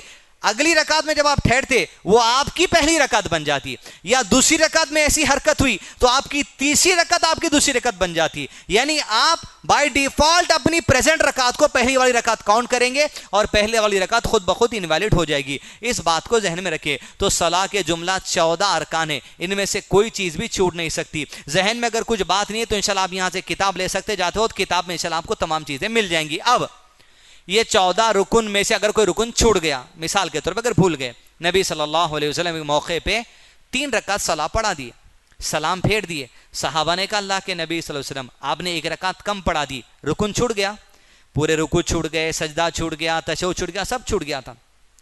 تو آپ صلی اللہ علیہ وسلم نے کہا اچھی بات, جب کوئی رکن چھوٹ جاتا ہے اور سلام پھیرنے کے بعد یاد آیا, رکن چھوٹ گیا, سلام پھیرنے کے بعد یاد آیا, تو کیا کریں گے؟ اب شروع میں شرط بولا تھا, جو وہ شرط بولیں گے 10 روپے.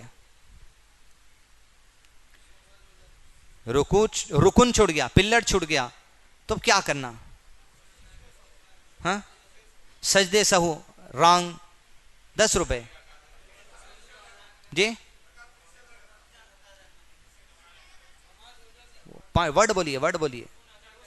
رکن ادا کرنا. کیا ادا کرنا؟ رکن ادا کرنا. ابھی جیب سے نکلے بھی نہیں تھے آپ آگے. ہاں, پہلے کیا کرنا؟ رکن ادا کرنا. رکن ادا کرنے کے بعد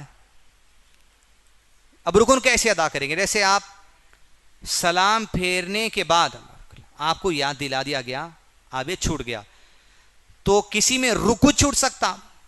سلام پھیرنے کے بعد یاد دلائیں بھائی رکوع نہیں کرے آپ, تو وہ جس رکعت میں رکوع نہیں کرے وہ پوری رکعت پڑھنا. 2 کے ایک جگہ سجدہ کرے آپ, پوری رکعت پڑھنا. سورہ فاتحہ ہی نہیں پڑھے آپ, پوری رکعت پڑھنا. پوری رکعت کیسا پڑھیں گے؟ نیت ایک ہی رکعت کی کریں گے, اللہ اکبر, تعوذ اور تسمیہ پڑھیں گے, سورہ فاتحہ پڑھیں گے, دوسرا سورہ پڑھیں گے, اللہ اکبر. رکوع کر لینا اطمینان سے, پورے ارکان کے ساتھ. رکوع سے اٹھ جانا, سمیع اللہ لمن حمیدہ, پھر سجدے میں چلے آنا, اللہ اکبر. سجدے سے اٹھنا ہے, پیٹھ کو سیدھی کرنا ہے, پھر سجدے میں جانا ہے, سجدے میں تسبیحات پڑھنا ہے, پھر بیٹھ جانا ہے. 1 رکعت ہو رہی, اب تشہد پڑھنا, التحیات, درود ابراہیم, دعا معصورہ, جو دعا پڑھنا ہے پڑھ لیجئے. یہ 1 رکعت میں کچھ غلطی ہوئی کیا؟ کچھ غلطی ہوئی 1 رکعت میں؟ تو سلام پھیر دینا بغیر سجدے سہو کے, السلام علیکم ورحمۃ اللہ, السلام علیکم ورحمۃ اللہ. وہ ایک جو رکن ہمارا چھوٹ گیا تھا, وہ رکن کو ہم پہلے صحیح ادا کر لیے, اس میں غلطی نہیں ہوئی, اس لیے اس میں سجدے سہو نہیں ہوتا. اب کیا کریں گے ہم؟ جو فرض نماز میں غلطی ہو گئی تھی, ہم سے بھول گئے تھے, سجدے سہو کرنا ہے اس کا, مگر پہلے کیا کرنا تھا ہم کو؟ رکن ادا ہو گیا. اب سلام پھیرنے کے بعد اٹھیں, اللہ اکبر, یہ سجدے سہو ہو رہا. سجدے میں جائیں, سبحان رب الاعلیٰ 1 سے زائد بار پڑھیں, پھر اللہ اکبر. 2 سجدوں کے درمیان پیٹھ سیدھی رکھنا, پھر اس کے بعد اللہ اکبر, سبحان رب الاعلیٰ یا دیگر اذکار 1 سے زائد بار, پھر اللہ اکبر. اب کچھ نہیں پڑھیں گے, السلام علیکم ورحمۃ اللہ, السلام علیکم ورحمۃ اللہ. یہ وہ سجدے سہو کا طریقہ ہے جب کسی رکن کے چھوٹنے پر نماز کے بعد یاد آئے, پہلے رکن ادا کرنا, پھر سلام پھیرنا, پھر سجدے سہو کر کے 2 سلام پھیرنا, یہ طریقہ. لیکن رکن آپ سے چھوٹ گیا اور نماز ختم ہونے سے پہلے ہی آپ کو یاد آ گیا. جیسے پہلی رکعت میں سمجھیے رکوع قبر قبر سجدے میں چلے گئے, پھر اٹھے, پھر یاد آیا رکوع نہیں ہوا, تو ہم پڑھ رہے ہیں الحمدللہ رب العالمین, تو میری پہلی رکعت میں ویسا ہوا تو یہ میری دوسری نہیں ہے رکعت, یہ میری پہلی ہو گئی, یاد آ گیا. میری دوسری رکعت میں ایسا ہوا تو میری تیسری رکعت ہے, یا تیسری نہیں رہی, اب یہ میری دوسری رکعت بن گئی. احساس ہو گیا, نماز کے اندر یاد آ گیا کہ رکن چھوٹ گیا, اور نماز کے اندر ہی آپ رکن پورا کر لیے. جیسے رکعت کو آپ آگے پیچھے کر لیے, جیسے رکن کر لیے, جب کسی رکن کی ادائیگی نماز کے اندر ہی چھو گئی تو اب آخری چوتھی رکعت کا دوسرا سجدہ کر رہے ہیں. اللہ اکبر. رکن جو چھوٹ گیا تھا 4 کے بجائے میں 5 رکعت نماز کے اندر ہی پڑھ لیا. اب اتحیات پڑھوں گا, درود ابراہیم پڑھوں گا, دعائے معصورہ پڑھوں گا, دیگر دعائیں کروں گا. اب چونکہ رکن کی ادائیگی نماز کے اندر ہی کر لیا میں, اب سجدے سہو بھی نماز کے اندر ہی ہے. سلام نہیں پھیرنا, سلام پھیرنے سے پہلے اللہ اکبر سبحان ربی الاعلیٰ 1 سے زائد بار, اللہ اکبر رب اغفر لی 1 سے زائد بار, پیٹھ سیدھی کر کے بیٹھنا, اللہ اکبر سبحان ربی الاعلیٰ 1 سے زائد بار, اللہ اکبر. سب پڑھ لیے تھے. سلام پھیرنے سے پہلے 2 سجدے کرے, السلام علیکم ورحمۃ اللہ, السلام علیکم ورحمۃ اللہ. یہ سجدے سہو کے طریقے ہیں 2. کیسے؟ رکن کی ادائیگی نماز کے اندر ہو جائے تو سجدے سہو بھی نماز کے اندر, رکن کی ادائیگی نماز کے باہر ہوئی تو سجدے سہو بھی نماز کے, وہ 1 رکعت پڑھ کے 2 سلام پھیر کے کرنا. یہ بنیادی چیزیں ارکان کے چھوٹنے پر ایسے کیا جائے گا. نماز کے اندر ارکان ادا کیا تو نماز کے اندر سجدے سہو, نماز کے باہر ارکان ادا ہوا تو نماز کے بعد سجدے سہو. یہ طریقے. اب آئیے 14 ارکان کے بعد 8 واجبات ہیں. کیا ہے 8؟ بھئی ایک حدیث میں واجب بول کے آ گیا, نہیں, مختلف احادیث کو جمع کر کے علماء کرام نے یہ کہا کہ واجب ہے, یہ چھوٹا اگر رکن کے چھوٹنے پر رکن ادا ہوگا پھر سجدے سے ہوگا. واجبات کے چھوٹنے پر واجب ادا کرنا ضروری نہیں ہے, صرف سجدے سہو کام آ جائے گا. ہم کیا کرتے, رکن چھوٹنے پہ بھی سجدے سہو کر لے رہے ہیں, نہیں, واجبات کے چھوٹنے پر واجب عمل دہرانا ضروری نہیں ہے, صرف سجدے سہو چل سکتا. وہ واجبات کیا ہیں؟ 8 ہیں. کتنے ہیں؟ نمبر 1, امام صاحب جو سب سے پہلی تکبیر بولتے ہیں اس کو کون سی تکبیر بولیں گے؟ وہ رکن ہے, واجب ہے. رکن مطلب پلر, چھوڑ نہیں سکتے. واجب عمل سب سے پہلا یہ ہے, پہلی تکبیر کے بعد جب بھی امام صاحب تکبیر کہتے, کب کب کہتے بولیے؟ رکوع میں جانے کے لیے اللہ اکبر, رکوع سے اٹھتے وقت سمیع اللہ لمن حمیدہ ہے, سجدے میں جانے کے لیے اللہ اکبر, سجدے سے اٹھنے کے لیے اللہ اکبر, اگلی رکعت کے اٹھنے کے لیے اللہ اکبر, پہلے تشہد کے بعد تیسری رکعت کے اٹھنے کے لیے اللہ اکبر. جب بھی امام تکبیر تحریمہ کے بعد تکبیر کہیں گے, ہر تکبیر امام بھی پڑھنا, ہر تکبیر مصلی بھی پڑھنا واجب ہے. اگر ہم کبھی ایک تکبیر بھی بھول جاتے تو علماء کرام نے کہا سجدے سہو کر لینا چاہیے. اتنی کنسنٹریشن ہونا پڑتا نماز میں. بھائی امام کے صاحب کے پیچھے میں پڑھا اور میں تکبیر نہیں بولا تو امام صاحب تو میرا سجدے سہو نہیں کرتے, میں کیسا کروں پھر؟ امام کے ساتھ سلام پھیر دیجئے, اٹھیے اللہ اکبر, 2 سجدے آپ کر لیجئے, سلام پھیر دیجئے. تکبیر نہیں بھول سکتے آپ, واجب علماء نے قرار دیا. ہو سکتا بعض علماء کے قریب یہ تکبیر واجب نہیں ہے, لیکن جو علماء کرام کی رائے آپ کو پیش کی گئی ان کے نام اور ان کے فتاوے ڈیٹیلز اس کتاب میں موجود ہیں. تو پہلا واجب عمل کیا ہے؟ ساری تکبیرات. کیا ہے پہلا واجب عمل؟ آپ اکیلے میں نماز پڑھتے تو بھی ہر تکبیر کہنا, آپ امام صاحب کے پیچھے نماز پڑھتے جب بھی وہ تکبیر کہیں گے, جتنے تکبیر 10 بار 12 بار آپ بھی تکبیر کہنا لازم ہے, لیکن زور سے نہیں, اللہ اکبر اللہ اکبر اللہ اکبر, اس طرح کہتے ہوئے اٹھنا چاہیے. دوسرا واجب عمل ہے, یہ جو واجب عمل ہے یہ امام کے لیے ہے. کس کے لیے ہے؟ پیچھے پڑھنے والوں کے لیے نہیں ہے, امام کے لیے ہے اور اکیلی نماز پڑھنے والے کے لیے. کس کے لیے ہے؟ امام کے لیے اور اکیلا نماز پڑھنے کے لیے. وہ یہ ہے, جب آپ رکوع سے اٹھتے ہیں سمیع اللہ لمن حمیدہ, یہ کہنا واجب ہے. بعض لوگ یہ کہتے اکیلے آپ اگر نماز پڑھ رہے ہیں تو اللہ اکبر کہہ کے اٹھ سکتے, غلط ہے. سمیع اللہ لمن حمیدہ کہہ کر اٹھنا, اور امام صاحب بھی جب اٹھیں گے سمیع اللہ لمن حمیدہ کہہ کر اٹھنا. لیکن جب امام صاحب کہیں گے سمیع اللہ لمن حمیدہ, پیچھے والے سمیع اللہ لمن حمیدہ ریپیٹ نہیں کریں گے. کیا کہیں گے پیچھے والے؟ ربنا ولک الحمد. یہ تیسرا واجب عمل ہے. پیچھے والوں کے لیے واجب عمل ہے, امام کے لیے بھی واجب عمل ہے, اکیلی نماز پڑھنے والے کے لیے بھی واجب عمل ہے. امام اور اکیلی نماز پڑھنے والے کے لیے سمیع اللہ لمن حمیدہ بھی واجب ہے, ربنا ولک الحمد بھی واجب ہے. لیکن امام کے پیچھے پڑھنے والوں کے لیے صرف ربنا ولک الحمد کہنا واجب ہے. اگر امام صاحب کبھی بھول جاتے اللہ اکبر کہہ کے رکوع سے اٹھ گئے تو امام صاحب کو چاہیے کہ سجدے سہو کرے اور امام کے سب سجدے سہو کریں گے. پہلا واجب عمل کیا ہے؟ ساری تکبیرات. دوسرا واجب عمل کیا ہے؟ بولیے کیا ہے؟ سمیع اللہ. یہ کریکشنز کر لینا. سمیع الحمیدہ، سمیع الحمیدہ. بولیے سمیع اللہ، عین کے ساتھ، حمزہ کے ساتھ ہے، سمیع اللہ نے. سمیع اللہ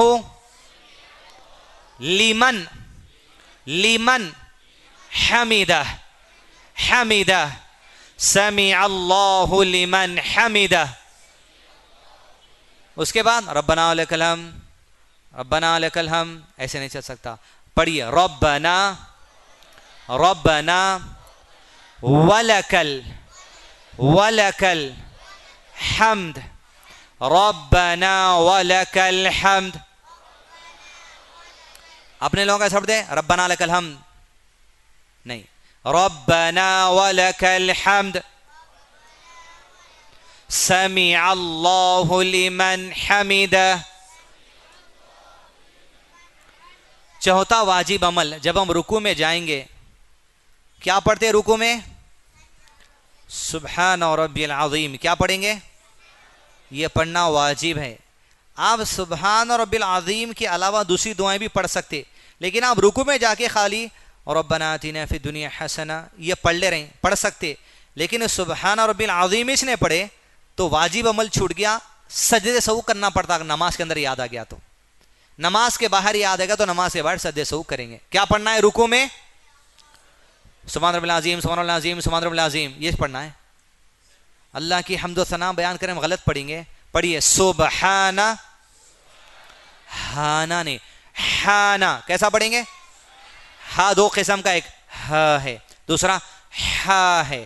تو یہ ہا کے ساتھ ہے سبحان، سبحان ربیل، ال نہیں، الف سے نہیں، یا سے، ربیل، ربیل. پھر عین سے پڑھنا عظیم، عظیم. سبحان ربی العظیم. اور عظیم پڑھتے ہو دو دانت نہیں کسنا، یہ زا پڑھا جاتا، یہ ذا ہے. زبان کا یہ حصہ سامنے والے دانتوں کے نیچے رکھنا. ذا پڑھیے ذا. عظیم، عظیم، عظیم. سبحان ربی العظیم. چوتھا واجب، پانچواں واجب عمل ہے سجدے میں سبحان ربی الاعلی پڑھنا. کیا پڑھنا؟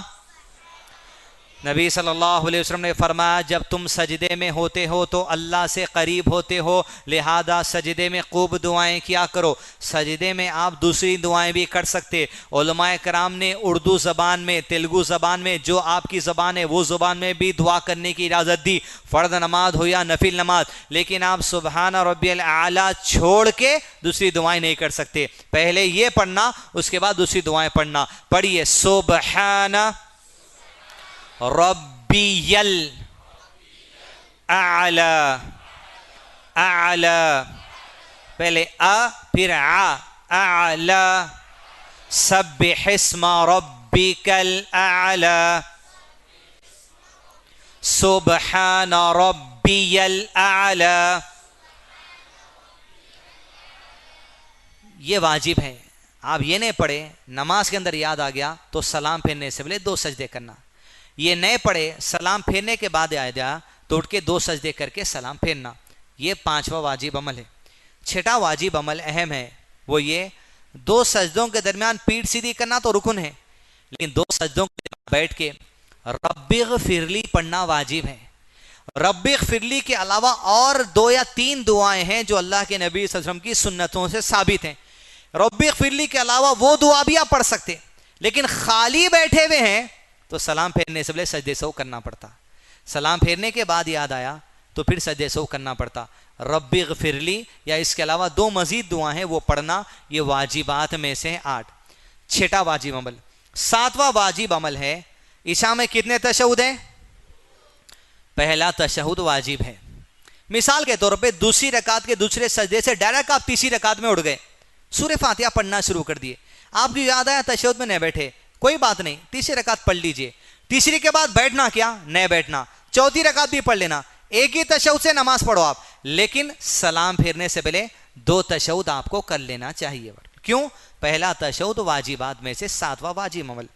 8واں واجب عمل علماء نے بتایا یہ کہ پہلا تشہد پڑھتے وقت بیٹھے ہوئے رہنا. کیا کرنا؟ ایسا نہیں ہو سکتا کہ آپ دوسری رکعت کے دوسرے سجدے سے اٹھ رہے ہیں, اٹھتے اٹھتے ہی اتحیات اللہ وصلوات اللہ اکبر, ایسا نہیں ہو سکتا, بیٹھ کے پڑھنا چاہیے. تشہد میں بیٹھنے کے 2 طریقے ہیں. کتنے طریقے ہیں؟ یہاں بیٹھ سکتے ہیں, یہاں اس میں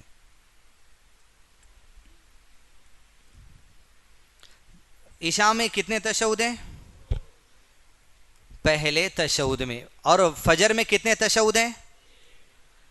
مغرب میں کتنے تشہد ہیں؟ ایک تشہد والی نماز میں اور 2 تشہد والی نماز کے پہلے تشہد میں ایسا بیٹھنا, سیدھا پیر کھڑا رکھ دینا اور لیفٹ پیر آپ کے نیچے کے حصے میں آنا, اس طرح. فجر میں کتنے تشہد ہیں؟ ایسا بیٹھنا. جمعہ میں کتنے تشہد ہیں؟ ایسا بیٹھنا. عشاء میں کتنے تشہد ہیں؟ پہلے میں ایسا بیٹھنا. مغرب میں کتنے؟ پہلے میں ایسا بیٹھنا. ظہر میں کتنے؟ ایسا بیٹھنا. عصر میں کتنے؟ ایسا بیٹھنا. عشاء میں دوسرا تشہد ہوتا نا, اس کو بولتے تورک. یہ پیر کھڑا رکھنا, لیفٹ پیر رائٹ پیر کی ران کے نیچے سے باہر نکال دینا. عشاء کا آخری تشہد ایسا, مغرب کا آخری تشہد ایسا, عصر کا آخری تشہد ایسا, اور مغرب کا آخری تشہد ایسا. ایسے بیٹھیں گے. 2 رکعت والی نمازوں میں ویسے بیٹھیں گے جیسا پہلا بتایا گیا. پیچھے کا پوزیشن یہ ہے, لیکن ایسا نہیں بیٹھ سکے, لوگ زیادہ ہے تو ویسا بیٹھو. رکن نہیں ہے صلاح کا, ہے طریقہ ہے آپ صلی اللہ علیہ وسلم کا. ایک سامنے کیسا بیٹھنا,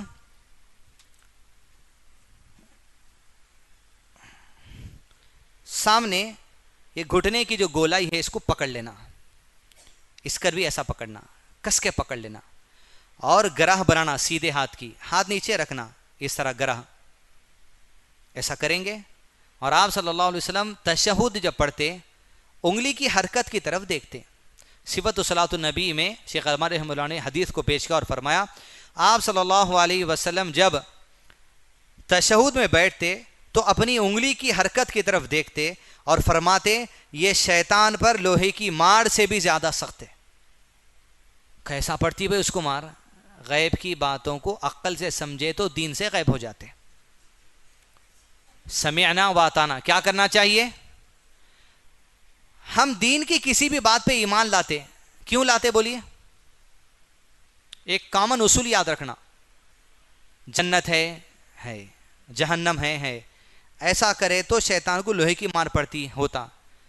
ہمارے لیے دین کی ہر بات پر ایمان لانے کے لیے اللہ کی اور اس کے نبی صلی اللہ علیہ وسلم کی گواہی کافی ہے. جھوٹ بول سکتے ہیں آپ صلی اللہ علیہ وسلم؟ بس نبی صلی اللہ علیہ وسلم نے گواہی دے دی میرا ایمان اسی پہ, کیونکہ ہم اللہ کے نبی صلی اللہ علیہ وسلم کو ماننی رسول ہے بول کے, اب وہ جو کہیں گے سب کو ماننے والے. عقل کی گواہی کے انتظار نہیں کرتے ہم, عقل میں نہیں بیٹھ رہی بات, کیسا ہوتا میرے کو دکھا تو مانتا ہوں, سب باتیں نہیں. ہمارا ایمان آپ صلی اللہ علیہ وسلم کی گواہی کی وجہ سے, ہمارا ایمان اللہ عز و جل کی گواہی کی وجہ سے, اور ہمارا ایمان اللہ کی ہدایت کی وجہ سے. ہدایت کو ہم ضائع نہیں کرنا, نظر انداز نہیں کرنا, اللہ کی ہدایت کو دور نہیں کرنا منطق لڑا کے. تو یہ بنیادی باتیں ہیں, یاد رکھیے اپنے لیے. 8 واجبات ہو گئے, اب 11 سنتیں ہیں. چلیے جلدی سوال, پہلا سوال کا جواب تو مل گیا. کیا ہے؟ رکن کے چھوٹنے پہ کیا کرنا ہے بولیے؟ واجبات کے چھوٹنے پہ کیا کرنا ہے بولیے؟ نماز کے اندر آیا تو نماز کے اندر, باہر آیا تو باہر. سنت چھوٹی تو کیا ہونا بولیے؟ نہ دہرانا ہے نہ سجدے سہو ہے. کیا ہے یہ؟ ارکان اور واجبات بھی سنتی سے آپ صلی اللہ علیہ وسلم کی, لیکن تھرڈ کیٹیگری میں علماء اکرام اس کو اس وجہ سے لیے اگر یہ چھوٹتا ہے تو اللہ کے نبی صلی اللہ علیہ وسلم نے اس پر وعید نہیں کی، نماز نہیں ہوتی کا کنڈیشن یہ، اس لیے 11 سنتیں ہیں۔ کیا ہے وہ؟ سب سے پہلا ثنا پڑھنا۔ کیا پڑھنا؟ بسم اللہ کہنا، ثنا پڑھنا، سبحانک اللہم و بحمدک و تبارک اسمک و تعالی جدک و لا الہ غیرک۔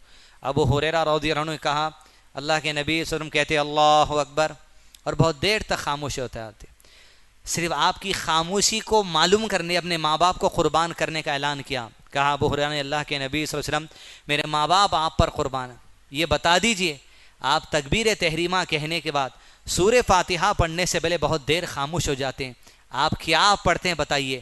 یہ ہے صحابہ کی خصوصیت، حدیث کو نکالنا امت کے لیے۔ اللہ کے نبی صلی اللہ علیہ وسلم نے فرمایا میں یہ پڑھتا ہوں اللہم بعید بینی و بین خطایای کما بعدت بین المشرق والمغرب اللہم نقنی من الخطایا کما ينقي الثوب الابيض من الدنس اللهم اغسلني من الخطايا بالثلج والماء والبرد۔ اے رب میرے اور میرے گناہوں کو ایسے دور کر دیں، بین المشرق والمغرب، مغرب ادھر ہے مشرق ادھر ہے، کوئی جا سکتا کناروں پہ؟ کہ اللہ اتنا فاصلہ کر دے۔ اللہم نقنی من خطایا کما ينقي الثوب الابيض من الدنس، یا ربی میرے گناہوں کو ایسے دھو دے جیسے سفید کپڑے سے دھو کے میل کو نکال دیا جاتا ہے۔ پھر کہا اللہم اغسلنی من خطایا بالثلج والماء والبرد، یا ربی میرے گناہوں کو دھو دے برف سے، میرے گناہوں کو دھو دے بارش کے پانی سے، میرے گناہوں کو دھو دے اولوں سے، اور مجھے پاک صاف کر دے۔ اتنا اللہ کے نبی صلی اللہ علیہ وسلم صلاح کے آغاز پر گناہوں کی مغفرت مانگتے، اس لیے صلاح کا لفظی معنی ہے دعا۔ کیا ہے صلاح کے لفظی معنی؟ اللہ اکبر کہتے دعا شروع، دور کر دے۔ یہ سنت ہے۔ اگر آپ ثنا چھوٹ جاتا ہے تو کوئی سجدے سہو نہیں ہے، دورانہ نہیں ہے۔ دوسری بات یاد رکھیں، امام صاحب پہلی رکعت میں سورہ فاتحہ شروع کر دیے، آپ آئے اللہ اکبر بول کے، کیا پڑھنا ہے پہلے؟ نماز شروع ہوگی تو ثنا نہیں پڑھنا۔ کیوں؟ ثنا رکن میں سے نہیں ہے، سورہ فاتحہ رکن میں سے، سورہ فاتحہ پڑھ لینا آپ۔ سورۃ الفاتحہ پڑھیں گے کیونکہ اس کے نہیں پڑھنے پر نماز ہے نہیں ہوتی، ثنا نہیں پڑھنے پر نماز ہو جاتی، پڑھنے پر بھی نماز ہو جاتی، لیکن آپ کو قرآن پڑھتے وقت صرف سورہ فاتحہ کی اجازت ہے، دوسرا پڑھنے کی اجازت نہیں ہے، تو آپ تعوذ اور تسمیہ پڑھ کے سورۃ الفاتحہ پڑھ لیجئے جو رکن ہے۔ دوسرا سنت ہے ثنا پڑھنے کے بعد اعوذ باللہ من الشیطان الرجیم پڑھنا۔ تیسری سنت ہے بسم اللہ الرحمن الرحیم پڑھنا۔ چوتھی سنت ہے آمین کہنا۔ کیا کہنا؟ آپ صلی اللہ علیہ وسلم نے فرمایا یہود تم سے کسی بات سے نفرت نہیں کرتے جتنا کہ آمین کہنے پر اور السلام علیکم ورحمۃ اللہ وبرکاتہ کہنے پر بہت تکلیف ہوتی ہے ان کو۔ پانچواں عمل ہے سورۃ الفاتحہ کے بعد کوئی دوسرا سورہ پڑھنا، لیکن کبھی آپ سورہ فاتحہ پڑھنے کے بعد بھولے سے رکوع میں چلے گئے تو سجدے سہو کی ضرورت نہیں، آپ کی نماز ہو گئی۔ چھٹا واجب عمل ہے آمین کو زور سے کہنا اور عورتیں اعتدال کے ساتھ۔ ساتواں واجب اور میں سنت، ساتویں سنت ہے ربنا ولک الحمد کے بعد یہ پڑھنا من السماوات ومن الارض ومما شئت من بعد، یہ پڑھنا بھی سنت ہے، نہیں پڑھے تو بھی نماز ہو جاتی۔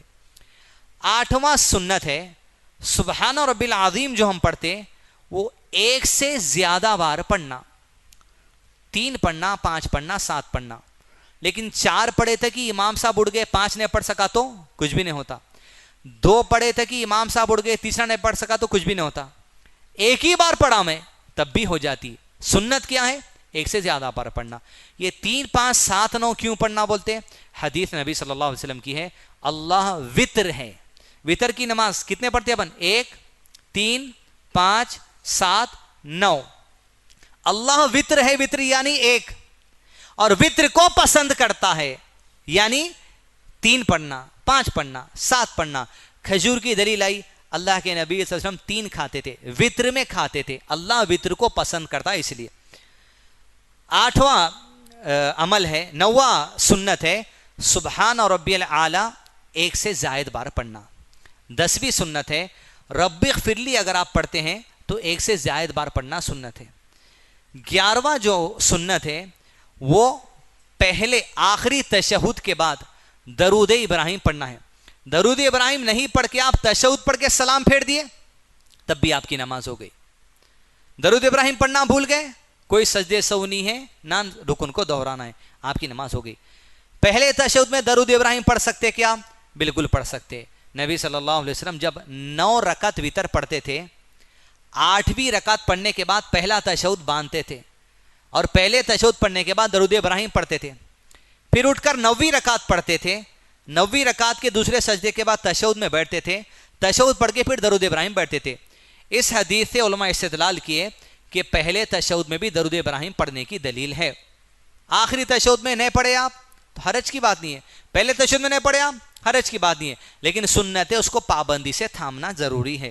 تو یہ 11 سنتیں ہمارے لیے جو صلاح کے اہم ہیں. 14 ارکان, واجبات کتنے, سنتیں کتنے, ارکان کے چھوٹنے پر رکن ادا ہوگا, پھر سجدے سے ہوگا. واجبات کے چھوٹنے پر, سنتوں کے چھوٹنے پر نہ دہرانا ہے نہ سجدے سے ہو, لیکن پابندی اختیار کرنے, نظر انداز آپ نہیں کر سکتے سنت کے اسی معاملے کو. یہ اہم حصہ ہوا صلاح کے متعلق مسائل کا. کچھ اور بھی اہم مسائل ہیں, انشاءاللہ ایک 15 منٹ آپ کے لیں گے, اس میں اہم باتیں جان لیجئے. صلاح کی سب سے پہلی شرط وضو ہے. کیا ہے؟ وضو نہیں بولنا, وضو بولنا. کیا بولنا؟ وضو, وضو, وضو. وضو اس ایکشن کو کہا جاتا ہے. وضو وضو میں, وضو پانی, وضو یا وضو میں ایک تو وضو کے پانی کو بولتے ہیں, دوسرا وضو کے برتن کے لیے بھی لفظ ہوتا. وضو لفظ استعمال کرنا علماء نے سکھایا, جو سارا میں ایکشن کرتے اس کو وضو کہا جاتا. آپ صلی اللہ علیہ وسلم نے فرمایا کہ اس شخص کی صلاح نہیں ہوتی جس کا وضو نہیں ہوا, اور اس شخص کا وضو نہیں ہوتا جس نے وضو کرنے سے پہلے بسم اللہ نہ کہا ہو. لہذا وضو کرنے سے پہلے بسم اللہ کہنا لازم ہے. کبھی بھول گئے تو وضو آپ کر لینا. نماز میں یاد آیا, میں روزانہ بسم اللہ بولتا تھا, آج بولنا بھول گیا, علماء نے کہا کنٹینیو کریے, کوئی توڑنے کی ضرورت نہیں ہے, لیکن عادت بنانی چاہیے. وضو سے پہلے بسم اللہ کہنا وضو کی شرط ہے, اور صلاح کی شرط وضو ہے. مزید کچھ احادیث ہیں وضو کے متعلق اس میں موجود ہیں. تیسرا, امام صاحب بغیر وضو کے پڑھا دیے, پیچھے والے نماز دہرانا کیا. عمر رضی اللہ عنہ مسجد نبی میں آئے اور فجر کی نماز پڑھا دیے, صحابہ پڑھ لیے, گھر کو چلے گئے. عمر بن خطاب کو خیال آیا وہ جنابت کی حالت میں نماز پڑھا دیے. وہ گھر گئے, غسل کیا, وضو کر کر آئے, صرف اپنی نماز دہرائی, باقی سارے صحابہ کو کہا کہ نماز دہرانے کی ضرورت نہیں ہے. امام صاحب کی نماز نہیں ہوتی, آپ کی تو نماز ہو جاتی. تیسرا مسئلہ صلاۃ التسبیح, راتوں میں صلاۃ التسبیح پڑھنا کوئی نمازی نہیں ہے سنت سے ثابت. صلاۃ التسبیح کوئی نمازی نہیں ہے. یہاں پر فتویٰ جاری کیا, شیخ ابن تیمیہ نے کہا کہ عمل مستحب نہیں ہے, شیخ عثیمین نے کہا کہ یہ عمل سنت سے ثابت نہیں ہے, اور جو حدیث ہے اس کے متعلق ضعیف ہے. دو کی بار علماء کرام رائے آپ کے سامنے رکھ دی گئی. صلاۃ التسبیح کوئی نماز نہیں ہے. پھر کون سی پڑھنا بھائی؟ نفل کی نیت سے پڑھیے, تحیۃ الوضو پڑھیے, تحیۃ المسجد پڑھیے, دیگر نوافل پڑھیے, لیکن صلاۃ التسبیح کی نیت سے کوئی نماز نہیں ہے. نیکسٹ, صلاۃ الاستخارہ. صلاۃ الاستخارہ, دکان کھولنا ہے آپ کو, شادی کرنا ہے آپ کو, ایک سے زائد پیغام آئے, کپڑے کی دکان کھولیں گے یا چپل کی دکان کھولیں گے, دو میں آپ کو شک ہو رہا, کیا کریں گے؟ استخارہ کرنا ہے. کیسے استخارہ کرنا؟ پہلے تو استخارہ کو اپنی زندگی کا حصہ بنا لینا, مشورہ کرنا, حالات دیکھنا, معلومات کرنا. اس کے بعد اب ہو رہا, لوگوں سے مشورہ لے لیا, مارکیٹ معلوم کر لیا, ایریا دیکھ لیا, سمجھ نہیں آ رہا مہدی پٹنم پہ کھولوں, ٹولی چوکی پہ کھولوں دکان. استخارہ کو جائیے. استخارہ کا طریقہ کیا ہے؟ استخارہ ای ٹی وی پہ فون کرنا. کس پہ فون کرنا؟ بولنا مولانا استخارہ کرنی ہے, انہوں پردے کے بھی استخارہ کرتے, پروگرام ختم ہونے سے پہلے آپ کو آ کے بول دیتے آپ دکان مہدی پٹنم پہ کھولیے, یا نہیں تو آپ استخارہ کرنا کر کے سو جانا. سوئے تو کیا ہوتا, گائے کا گوشت اگر آیا تو لال لال رنگ ہے, نہیں کرنا. پالک کی بھاجی کے پتے آئے, گرین سگنل آ رہا, کوتمیر آ رہی, ہریالی آ رہی, ہرا دکھ رہا, تو آپ کر لینا. یہ تماشے ہیں. استخارہ کا طریقہ جو صحابہ کرام کا ہے وہ یہ ہے. نبی صلی اللہ علیہ وسلم کی وفات کے بعد آپ صلی اللہ علیہ وسلم کی قبر کھودنے کے لیے اختلاف ہوا. بعض صحابہ نے کہا سیدھی قبر کھودیں گے، بعض صحابہ نے کہا بغلی قبر کھودیں گے. اختلاف ہوا، استخارہ کیا. استخارہ کیا ہے؟ جس معاملے کو ہے اللہ اکبر ثنا پڑھیں گے، سورہ فاتحہ پڑھیں گے، دوسرا سورہ پڑھیں گے، اللہ اکبر، رکوع کریں گے، سمیع اللہ لمن حمدہ، رکوع سے اٹھیں گے پورے ارکان کے ساتھ، 2 سجدے کریں گے، پھر دوسری رکعت سورۃ الفاتحہ، دوسرا سورہ، رکوع، پھر پورا جب آپ 2 رکعت کمپلیٹ کر لیں گے اور تشہد میں بیٹھیں گے، اگر آپ کو استخارہ کی دعا یاد ہے تو سلام پھیرنے سے پہلے پڑھیں اللہم انی استخیرک بعلمک واستقدرک بقدرتک واسألک من فضلک العظیم فإنک تقدر ولا اقدر وتعلم ولا اعلم وانت علام الغیوب. اب اللہم ان کنت تعلم ان هذا الامر، یہ معاملے میں نیت میں کر لی اگر آپ کہ دکان ہے یا رشتہ ہے یا کوئی اور معاملہ ہے، پڑھائی کے لیے یہ پڑھائی پڑھوں، یہ کورس لوں، وہ کورس لوں، وَأَنَّ هَذَا الْأَمْرِ میں جس طرف آپ چاہتے ہیں اس کو نیت رکھیے. وَأَنَّ هَذَا الْأَمْرَ خَيْرٌ لِّي فِي دِينِي وَمَعَاشِي وَعَاقِبَةِ أَمْرِي، اللہ اس معاملے میں اگر میرے لیے خیر ہے، خَيْرٌ لِّي فِي دِينِي وَمَعَاشِي وَعَاقِبَةِ، میرے دین اور میری معاش کا خیر ہے تو میری تقدیر میں سے لکھ دے.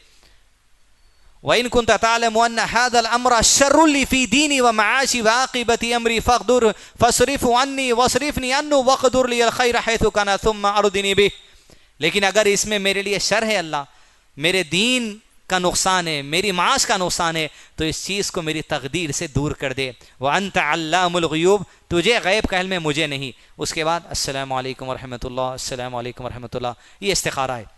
لیکن آپ کو دعا یاد نہیں تھی، السلام علیکم ورحمۃ اللہ، السلام علیکم ورحمۃ اللہ. اس کے بعد کتاب میں دیکھ کے بھی آپ پڑھ سکتے اللہم ان کنت تعلم، اس طرح. اب اس کے بعد کیا کرنا؟ کچھ بھی خواب نہیں آ رہا، اس کے بعد کچھ نہیں کرنا. 1 سے زائد بار بھی استخارہ کر سکتے آپ دیکھیں گے راستے کھل رہے ہیں، ٹولی چوکی میں کھولوں یا کھولوں، دونوں سے بات کر لے. کیا استخارہ کے 1 آدھ دن کے بعد آپ دعاؤں میں ہیں، اللہ سے امید میں اللہ فیصلہ دے گا. مہدی پٹنم کا مکاندار فون کر دیا آپ کو، بھائی ملگی کا ایڈوانس میں کم کر رہا ہوں، لیتے تو لے لو. راستے کھلنا دکھتے آپ کو، راستے کھلتے. صحابہ اکرام استخارہ کر کے بیٹھے، بغلی قبر کھودنے والا پہلے آ گیا. بولے ہمارا استخارہ کا یہی طریقہ، اللہ کا یہ فیصلہ ہے. نبی صلی اللہ علیہ وسلم کے لیے بغلی قبر کھدوا دی گئی. ویزا قطر کا بھی آیا تھا، ویزا دبئی کا بھی آیا تھا. اب استخارہ کر لیے کہاں جاؤں، والد صاحب کا یہ مشورہ فلاں فلاں فلاں آیا. بھائی دبئی میں بے حیائی بہت ہے، دل آپ کا ادھر راغب ہو رہا، قطر کو جائیں گے، قطر کو جائیے. اس طرح حالات کھلتے، آپ کے مشورے آتے، وسائل ملتے. نہیں دبئی کا ویزا لگ رہا بھائی، مگر صرف 1 مہینے کا لگ رہا، قطر کا 6 مہینے کا لگ رہا. اوہ یہ راستہ اپنائیں گے. راستے دکھتے، اس کو سمجھنا، مشورے کرنا، علماء کرام سے پوچھنا، آگے بڑھنا. یہ صلاۃ الاستخارہ کا طریقہ ہے. صلاۃ الجنازہ کا طریقہ، صلاۃ الجنازہ میں 4 تکبیر ہیں. کتنے تکبیر ہیں؟ اللہ اکبر، تعوذ و تسمیہ پڑھ کے سورہ فاتحہ پڑھیں گے، اللہ اکبر. درود ابراہیم پڑھیں گے جو سلام میں پڑھتے، اللہ اکبر. مغفرت کی دعا کریں گے، اللہم اغفر لہ وارحمہ وعافیہ واعف عنہ، اللہم اغفر لہ واعف عنہ. ایک اور ہے جو کتاب میں آپ پڑھ سکتے. 4 تکبیر، اللہ اکبر. خاموش رہیں، السلام علیکم ورحمۃ اللہ 1 سلام سے بھی ختم کر سکتے، یا السلام علیکم ورحمۃ اللہ 2 سلام سے بھی ختم کر سکتے. صلاۃ الجنازہ پڑھنے کے 2 طریقے ہیں، ایک سری اور جہری دونوں پڑھ سکتے آپ. ایک تو دھیرے سے پڑھتے عام طور پہ، دوسرا جیسا امام صاحب زور سے پڑھتے، الحمدللہ رب العالمین الرحمن الرحیم مالک یوم الدین، ایسا بھی امام پڑھ سکتا. دونوں طریقے صلاۃ الجنازہ پڑھنے کے. امام زور سے پڑھتے وقت آپ دھیرے سے بھی پڑھ سکتے. صلاۃ الجنازہ ایسے ہیں. صلاۃ الجنازہ کب نہ پڑھی جائے؟ صلاۃ الجنازہ مکروہ اوقات میں صلاۃ الجنازہ پڑھنا منع ہے. 3 مکروہ اوقات ہے. مکروہ اوقات کیا ہے؟ اگلا سبجیکٹ، جس وقت میں صلاۃ پڑھنا منع ہے. 1 فجر کی نماز کا وقت ہونے کے بعد سورج جب نکلنا شروع ہوتا، پورا نکلنے کے لیے 20 سے 22 منٹ لیتا. اس میں کوئی بھی نفل نماز نہیں پڑھنا. لیکن آپ کی فرض نماز چھوٹ گئی، 1:30 سے اٹھے، کوئی وقت نہیں دکھیں گے، مکروہ بھی ہے تو فرض نماز پڑھ لیں گے پہلے. نہیں میں فجر کی فرض پڑھے تک سورج نکلنا شروع ہو گیا، اب سنت سورج نکلنے کے بعد پڑھو، اس طرح. دوسرا زوال کے وقت، یعنی آج کے دن میں 12:05 کو غالباً زوال ہے. 12:05 کو آپ دیکھیں گے سر کے ایک دم اوپر سورج آتا، یوں دیکھنا پڑتا، وہاں سے سورج جھکنے کے لیے، زوال یعنی گرنے کے لیے 5 سے 7 منٹ لگتے، علماء نے کہا یہ 5 سے 7 منٹ کے درمیان کوئی نماز نہیں پڑھنا۔ تیسرا مکروہ وقت غروب آفتاب، سیرن کیا ٹائم کو تھا؟ 6:43، افطار کا وقت 6:43 کو تھا، 6:44 سے 20 منٹ پہلے کا جو وقت ہے یہ مکروہ وقت ہے، اس میں سرا نہیں پڑھنا۔ لیکن آپ سو گئے تھے، اٹھے، عصر کی نماز میں پڑھے، فوری پڑھ لینا، دوسری نماز نہیں پڑھنا۔ صلاۃ الجنازہ پڑھنے کی بھی ممانعت ہے اس میں، میت کو تدفین کرنے کی بھی ممانعت ان وقتوں میں، اس کا لحاظ رکھیں۔ نیکسٹ، صلاح کے اوقات، کون سی نماز کا وقت کون سے ٹائم شروع ہوتا؟ پہلا، ظہر کا وقت، ظہر عصر فجر نہیں ہے، وہ فجر کیا ہے؟ ظہر، عصر، ہ پہ سکون ہے، صا پہ عصر میں بھی سکون ہے، فجر کے جیم پہ بھی سکون ہے، فجر، ظہر، عصر، ظہر، فجر، عصر، ایسا نہیں۔ صلاح کے اوقات، ظہر کا وقت اس وقت شروع ہوتا ہے جب زوال ہو جاتا، سر پہ آنے کے بعد سورج جیسے گرتا وہاں سے ظہر کا وقت شروع ہو جاتا۔ کب تک رہتا؟ جب انسان کے اوپر سورج جب پیچھے آ جاتا، ادھر قبلہ ہے، ادھر آتا سورج جب ہمارے پیٹھ پہ مارتا، ہمارا سایہ ہمارے سامنے گرتا، کبھی یہاں تھا، پھر یہاں تھا، پھر تھوڑا تھوڑا ہوتے ہوتے اب سایہ آپ کو اتنا دکھتا جتنا آپ کی ہائٹ ہے، 5 فٹ 6 انچ ہائٹ ہے تو سایہ بھی لگ بھگ اتنا دکھتا۔ جیسا یہ سایہ ہو جاتا، ظہر کی نماز کا وقت یہاں ختم ہو جاتا، عصر کی نماز کا وقت یہیں شروع ہو جاتا۔ حنفی بھائیوں کے قریب یہ سایہ ڈبل ہونا، لمبا جاتا، دیکھیں سایہ ڈبل ہوا تو عصر کی نماز کا وقت شروع ہوتا۔ اس واسطے عصر کی اذان 5 سوا 5 کو دیتے لوگ، اس لیے حدیث مسلم شریف کی ہے، سایہ جب خط کے برابر ہو جائے صلاح عصر کا وقت شروع ہو جاتا۔ نیکسٹ، صلاح عصر کا وقت ختم کب ہوتا؟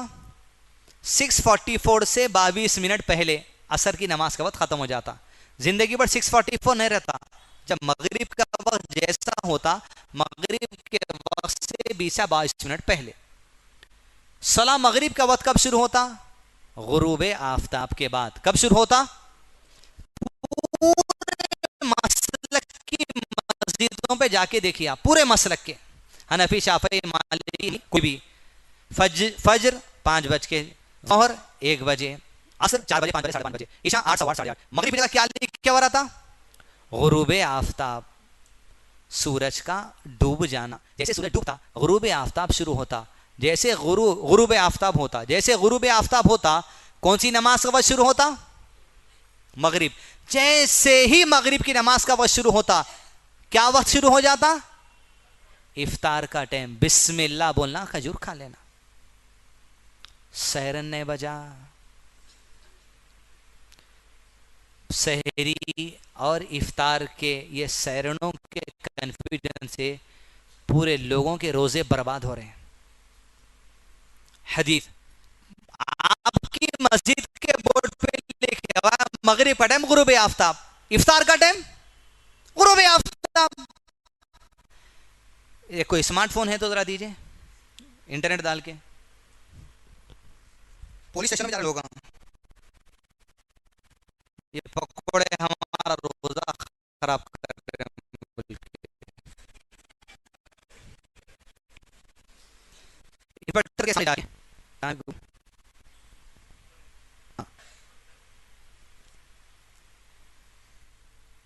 سن سیٹ ان حیدرآباد،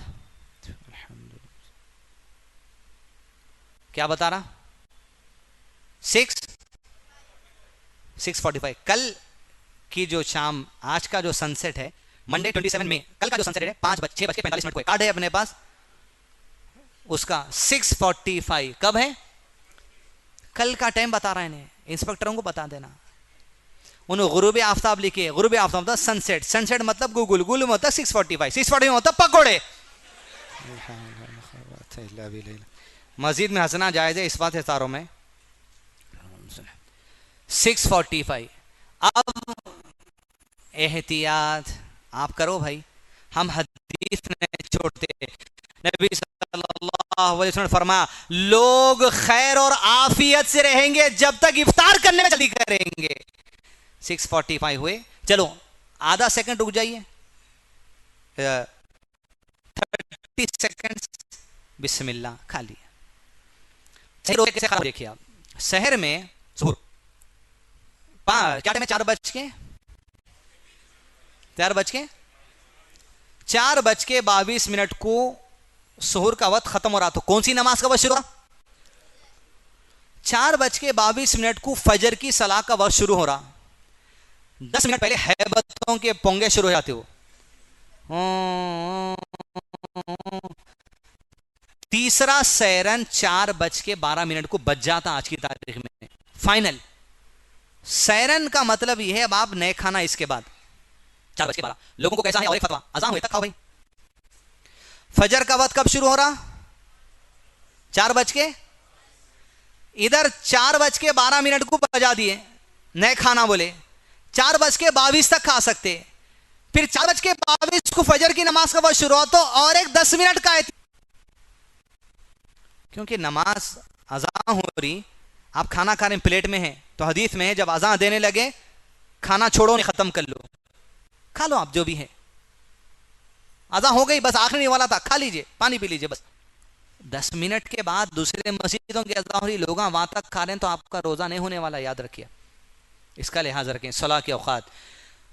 اس کے بعد دیکھیے مغرب کا وقت ختم کب ہوتا؟ شفق کے جانے کے بعد. مغرب جیسا شروع ہوتی, مغرب کی نماز پڑھ کے دیکھیں قبلے کی طرف, آسمان سفید رہتا, لالی لالی رہتی. یہ لالی 1 گھنٹے تک رہتی غالباً, مگر یہاں سے نہیں دیکھتی ہم کو, 30,000 فٹ اوپر جانا پڑتا. کبھی آپ پلین کا سفر کریں مغرب پڑھیں تو دیکھیے 1 گھنٹے تک لالی دیکھتے رہتی ہے آپ کو. آپ روزہ کھولنے ڈرنا کیا ہو رہا بول کے, ابھی سورج ڈوبا ہی نہیں رہا. اس کو بولتے شفق. وہ شفق جب غائب ہو جاتا 1 گھنٹے کے بعد یا 55 منٹ کے بعد, شفق غائب ہوتے ہی مغرب کا وقت ختم ہو جاتا اور عشاء کی صلاح کا وقت شروع ہو جاتا. عشاء کی صلاح کا وقت کب ختم ہوتا؟ فجر سے پہلے. آپ صلی اللہ علیہ وسلم نے فرمایا عشاء کا وقت نصف رات کو ختم ہوتا. کب ختم ہوتا؟ آدھی رات کو. آدھی رات کا کیلکولیشن کیسا کرنا؟ مغرب کب شروع ہو رہی؟ 6:08, 7:45, 9:45, 10:45, 11:45, 1:45, 2:45, 3:45, 4:45, 4:15. کتنے ہو گئے؟ 5, 7, 8, 9. 9.5 گھنٹے کی رات ہے. کتنے؟ 9.5 گھنٹے کو آدھا کرنا. 8:45, 9:45, 10:45, 11:45, 4 گھنٹے ہو گئے. 4.5 گھنٹے. 11:45 کے بعد 12:15. 12:15 کو عشاء کی نماز وقت ختم ہو جا رہا. آج کی تاریخ میں 12:15 سے 12:20 کو جیسا وقت جاتا تھا, کبھی 11:45 کو 11:15 کو بھی ختم ہو جاتا عشاء کی نماز وقت. تو عشاء کا وقت آدھی رات تک ہے. فجر کا وقت ہے. یہ بنیادی باتیں رکھیے. مکروہ اوقات ہو گیا, صلاح کے اوقات ہو گئے. جمعہ کی صلاح کے مطابق اہم باتیں ہیں.